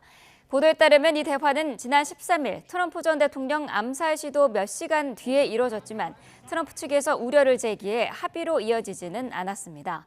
케네디는 워싱턴 포스트 인터뷰에서 어느 정당 소속이든 만성적인 질병의 유행을 끝낼 방법과 어린이 건강에 대해 대화하고 싶어하는 사람과 대화할 의향이 있다고 밝혔습니다. 하마스와의 휴전 협상이 지연되는 가운데 이스라엘군이 가자 남부 칸 유니스 인도주의 구역을 추가 공격해 최소 70명이 숨졌습니다. 미국을 방문한 네타냐후 이스라엘 총리는 휴전을 압박하고 있는 바이든 대통령과 회담한 뒤에 트럼프 전 대통령과도 접촉할 것으로 보입니다. 정유신 기자입니다. 하늘을 가르는 굉음과 함께 미사일 2발이 잇따라 건물에 명중하면서 희뿌연 연기가 솟아오릅니다. 현지 시간 22일 이스라엘군이 가자 남부 칸 유니스의 동쪽에 공습을 퍼붓고 전차 부대를 진격시켰습니다. 인도주의 구역을 조종한다며 2주를 명령해 수천 명이 다시 피난길에 나선 식후입니다. نضل آمن في القطاع ولا أي مكان قاعدين إحنا وصغارنا وطلعنا كل البيوت طلع نعرف شو رايحين كمان إحنا طالعين هينا بنمشي في الشوارع بنعرف شو رايحين. 가자지구 보건부는 하루 동안 이 지역에서 최소 70여 명이 숨졌다고 주장했습니다. 미처 피하지 못한 여성과 어린이 피해가 컸습니다. 가자 중부에선 병원 인근에 있던 취재용 텐트가 공습을 받아 현지 언론인 1명이 추가로 숨졌습니다. 가자 보건당국은 지난해 10월 이후 사망자가 3만 9천 명을 넘어섰다고 집계했습니다. 이런 가운데 베냐민 네타냐후 이스라엘 총리는 미국 방문길에 나섰습니다. 바이든 대통령이 대선 후보에서 사퇴한 이후 레임덕까지 거론되는 상황에서 처음 만나는 외국 정상입니다. 이스라엘은 하마스 외에도 레바논 무장정파인 헤즈볼라, 예멘 후티 반군과도 전선이 확대되고 있어 미국의 지원이 절실한 상황입니다. And I will tell my friends on both sides of the aisle that regardless who the American people choose as their next president, Israel remains America's indispensable and strong ally in the Middle East. 네타냐후 총리가 하마스와의 휴전 협상을 노골적으로 지연시키는 것도 트럼프 전 대통령이 승리할 가능성을 감안한 것이란 분석도 나옵니다. 이에 따라 해리스 부통령은 물론 트럼프 측과 회동을 주선하기 위해 줄타기 행보에 나설 것으로 보인다고 외신들은 전했습니다. YTN 정유신입니다. 30년 뒤에나 전력 생산이 가능할 것으로 여겨졌던 핵 융합 발전의 시계가 빨라지고 있습니다. 미국의 스타트업 기업이 2020년대 상용화를 선언한 가운데 이 분야 최고 수준의 기술을 가지고 있는 우리나라도 기존 인공태양 사업의 가속화 전략을 내놨습니다. 장하영 기자입니다. 1985년부터 논의돼 7개국 20조 원 규모로 진행 중인 초대형 인공태양 사업 이터. 원래 내년에 완공해 첫 실험을 진행할 예정이었지만 은도금 설계 결함으로 부식, 균열이 발견되고 조립 설치 전략도 변경되면서 사업이 지연되고 있습니다. 그 사이 민간 기업을 중심으로 핵융합 기술 발전 속도가 빨라졌습니다. 미국 스타트업 헬리온 에너지는 2028년에 마이크로소프트에 역자기장 방식으로 전기를 공급한다는 당찬 목표를 밝히기도 했습니다. 이터 사업의 핵심 부품인 진공용기와 초전도 자석을 제작한 우리나라는 이터 사업 지연이 오히려 기회가 될 수 있다고 낙관했습니다. 한국형 인공태양 K스타는 이터와 같이 토카막 방식으로 16년째 가동되고 있는 이터의 선행 모델입니다. 지난해 48초 동안 이력도를 유지하는 데 성공했고 상용화에 필요한 5분, 300초 유지를 위해 올해는 내부 용기를 텅스텐으로 바꿨습니다. 이런 식으로 이터보다 한 발 앞서 토카막 방식 검증에 나서겠다는 겁니다. 또 AI를 활용한 가상 핵융합로를 만들어 실제 핵융합 때 플라즈마가 어떤 방식으로 생기는지 파악해 시행착오를 줄이겠다는 목표도 세웠습니다. 온도도 높이고 밀도도 높이고 여러 가지 조건을 바꿔가면서 실험을 해보고 그 실험 결과를 우리가 이제 실제로 실험을 해서 얻은 결과와 시뮬레이션을 통해서 얻은 결과를 서로 비교해보고 도달하지 못했던 그런 영역까지도 우리 어떤 실험의 결과를 확장할 수도 있고요. 지금까지의 성과를 민간 기업에 이전하고 산업 생태계를 키우는 데도 힘을 쏟을 예정입니다. 공공 부문이 축적해놓은 기술 인력을 적극적으로 활용해서 돈을 만드는 일을 하는 게 상용하거든요. 외국의 스타트업보다는 빨리 하는 것을 목표로 하고 있고요. 공공기관의 어떤 개방성을 체계적으로 좀 이렇게 확대해서 민간 기업들이 공공의 데이터라든지 어떤 결과들을 잘 활용을 해서 조속하게 민간 기업에서 어떤 산업화의 기반을 만들도록 하는. K스타는 기술 혁신과 함께 이미 가지고 있는 제조 능력을 유지하기 위해 이탈리아의 핵융합 실험장치 사업을 수주하겠다고도 밝혔습니다. YTN 장하영입니다.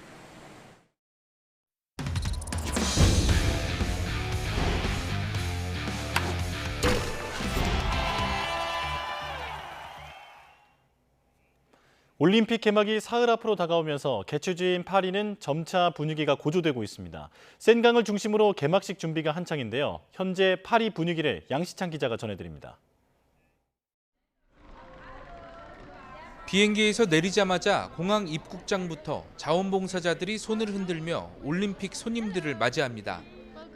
개막을 앞두고 미리 입국한 전 세계 취재진을 위한 별도의 입국 심사대도 마련됐습니다.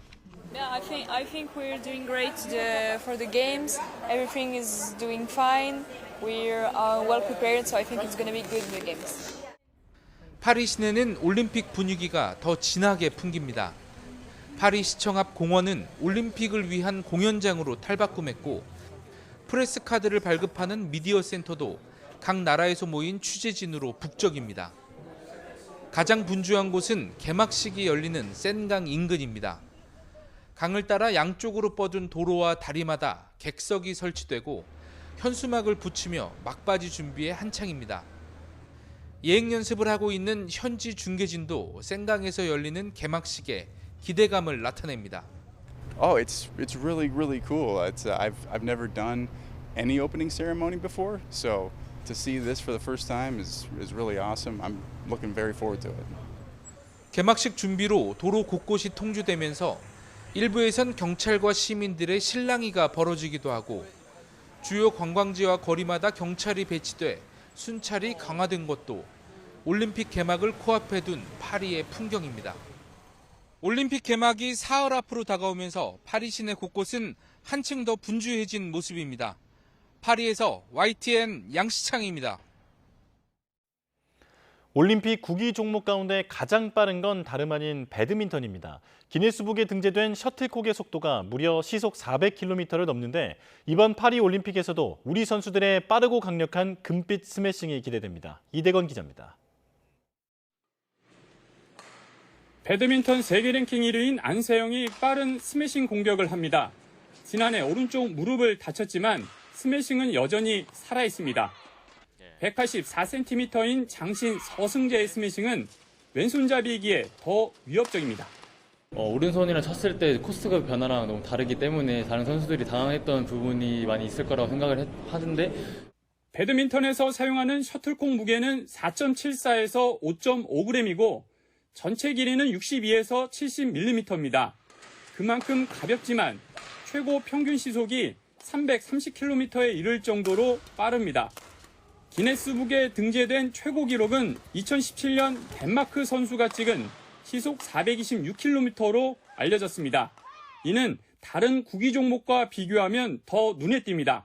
기네스북 기준으로 탁구와 아이스하키, 테니스는 한참 못 미치고 가장 빠를 것으로 예상할 수 있는 골프도 훨씬 느릴 정도입니다. 그만큼 배드민턴 선수들은 경기 내내 초집중할 수밖에 없습니다. 인류가 발명한 가장 빠른 두뇌 스포츠라는 평가가 나오는 이유입니다. 이번 파리올림픽에서 우리 대표팀 선수들도 빠르고 강한 스매싱으로 금빛 도전에 나섭니다. 낭만 있게 끝낼 수 있도록 응원해 주세요. YTN 이다운입니다. 이번 올림픽은 경기를 보면서 프랑스 파리의 화려한 문화유산들까지 감상할 수 있는데요. 친환경 올림픽을 내세운 파리시는 경기장 신축을 최소화하는 대신 유명 관광 명소를 경기장으로 바꿔놨습니다. 유투권 기자입니다. 파리를 상징하는 에펠탑을 배경으로 비치발리볼 경기장이 들어섰습니다. 선수나 관중 모두 살짝 고개만 돌리면 언제든지 에펠탑을 감상할 수 있습니다. 프랑스 혁명의 중심 무대는 젊은 스포츠의 광장으로 변신했습니다. 이번 올림픽에서 처음으로 도입된 브레이킹과 스케이트보드 3대3 농구 경기가 펼쳐집니다. 나폴레옹의 시신이 안치된 앵발리드 광장에선 한국 양궁 선수들이 금빛 관역을 정조준합니다. 귀족 문화의 뿌리를 둔 승마와 근대오정의 경기장으론 유럽 절대왕정의 상징인 베르사유 궁전이 선택됐습니다. 주변을 흐르는 1.8km 길이의 운하 그랑카날과 어우러져 한 폭의 그림 같은 풍경이 만들어질 것으로 보입니다.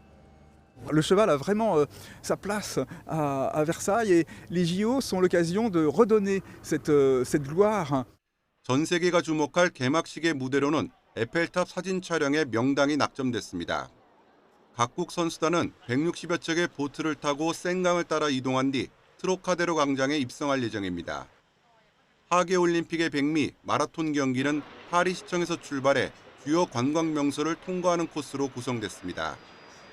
파리시는 경기장 신축을 최소화하는 대신 화려한 문화유산을 전면에 내세웠습니다. To just building what will be useful in legacy, like a concrete legacy, so less construction but more utility for after games. 올림픽을 계기로 관광대국의 입지를 더욱 다지겠다는 계획이 얼마나 효과를 거둘지 주목됩니다. YTN 유투건입니다. 미국 증권거래위원회 SEC는 블랙록 등 자산운용사가 신청한 가상화폐 이더리움 현물 상장 지수 펀드 ETF 거래를 승인했다고 밝혔습니다. 이더리움 현물 ETF가 SEC의 승인을 받은 것은 이번이 처음으로 가상화폐 중에선 지난 1월 대장주 비트코인에 이어 6개월 만입니다. 미 증권거래위원회는 ETF 출시를 신청한 8개 자산운용사 가운데 최소 2개 회사의 상품이 23일부터 거래를 시작할 수 있다고 설명했습니다. 로이터 통신은 블랙록과 반에크를 비롯해 다른 6개의 ETF 상품이 뉴욕 증권거래소를 비롯해 3개 거래소에서 거래를 시작할 것이라고 보도했습니다. 지난주 발생한 글로벌 IT 대란을 악용하려는 해커들이 악성 코드를 유포해 해킹 위험이 확산하고 있다는 경고가 나왔습니다. 현지 시간 22일 미국 월스트리트 저널에 따르면 이번 사태의 원인을 제공한 미국 IT 보안업체 크라우드 스트라이크는 일부 해커들이 먹통이 된 시스템의 빠른 복구를 도와주겠다며 악성 파일을 유포하고 있는 것을 확인했습니다.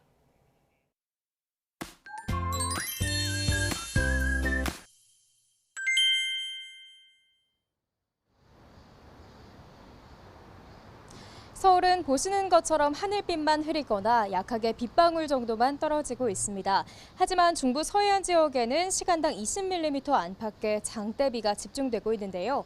이 비구름은 그 밖에 중부 곳곳으로 점차 확대하겠고 오전까지 시간당 30mm 안팎의 국지성 호우를 쏟아붓겠습니다. 하천변이나 지하차도로의 접근은 절대 삼가는 등 피해 없도록 각별히 유의하시기 바랍니다. 자세한 레이더 화면부터 살펴보겠습니다. 현재 서해상으로 다시 거대한 호우구름이 유입되고 있습니다. 시간당 30mm 이상의 비를 포함한 구름인데요. 특히 보라색의 구름도 포함돼 있어 일부 지역에는 극한호우 가능성도 있습니다. 이미 비가 시작된 경기 남부와 충남 북부에는 호우주의보가 내려졌습니다. 어제부터 지금까지 강원도에 최고 170mm 이상, 경기 북부에도 150mm에 육박하는 매우 많은 비가 쏟아졌습니다. 하지만 오전까지 경기 남부와 충남 북부에 최고 50mm, 서울 등 그 밖의 중부지방에도 최고 5에서 40mm의 비가 더 내리겠습니다. 산사태에도 지속적인 주의가 필요합니다. 현재 수도권을 중심으로 산사태 위기경보 경계 단계가 발령 중이고 충남 서산을 비롯한 중부 곳곳에 산사태 특보가 내려져 있습니다. 산사태 위험 지역에서는 전조 증상을 잘 살피시고요. 지자체의 안내 방송이 있을 시 안전한 곳으로 신속히 대피해 주시기 바랍니다. 반면 비가 소강 상태를 보이는 남부지방은 한낮 찜통 더위가 기승을 부리겠습니다. 충청 이남과 강원 동해안을 중심으로 폭염특보가 발령 중인 가운데 오늘 대전의 한낮 기온 32도, 광주 33도, 대구는 34도까지 치솟겠고요. 대기 불안정이 심해지면서 남부 곳곳에 한때 소나기가 지날 수 있겠습니다. 중부지방의 비는 내일 아침까지 이어진 뒤 소강 상태에 들겠습니다. 이후에는 전국적으로 폭염이 기승을 부리겠고 내륙 곳곳에 소나기가 지날 전망입니다. 한편 태풍 개미는 주후반 중국 남부 해안에 상륙한 뒤 내륙으로 이동할 것으로 보입니다. 우리나라에 직접적인 영향을 줄 가능성은 낮아졌지만 아직 진로가 유동적인 만큼 앞으로 발표되는 태풍 정보를 잘 확인해 주시기 바랍니다. 강풍특보가 발효 중인 중부 서해안과 영동 지방에는 초속 15m 이상의 강한 바람이 불고 있습니다. 날아갈 수 있는 물건은 단단히 고정하는 등 시설물 관리와 안전 사고에도 유의해 주시기 바랍니다. 지금까지 YTN 윤수빈입니다. 뉴스 파일 순서 마칩니다. 내일 다시 뵙겠습니다. 고맙습니다.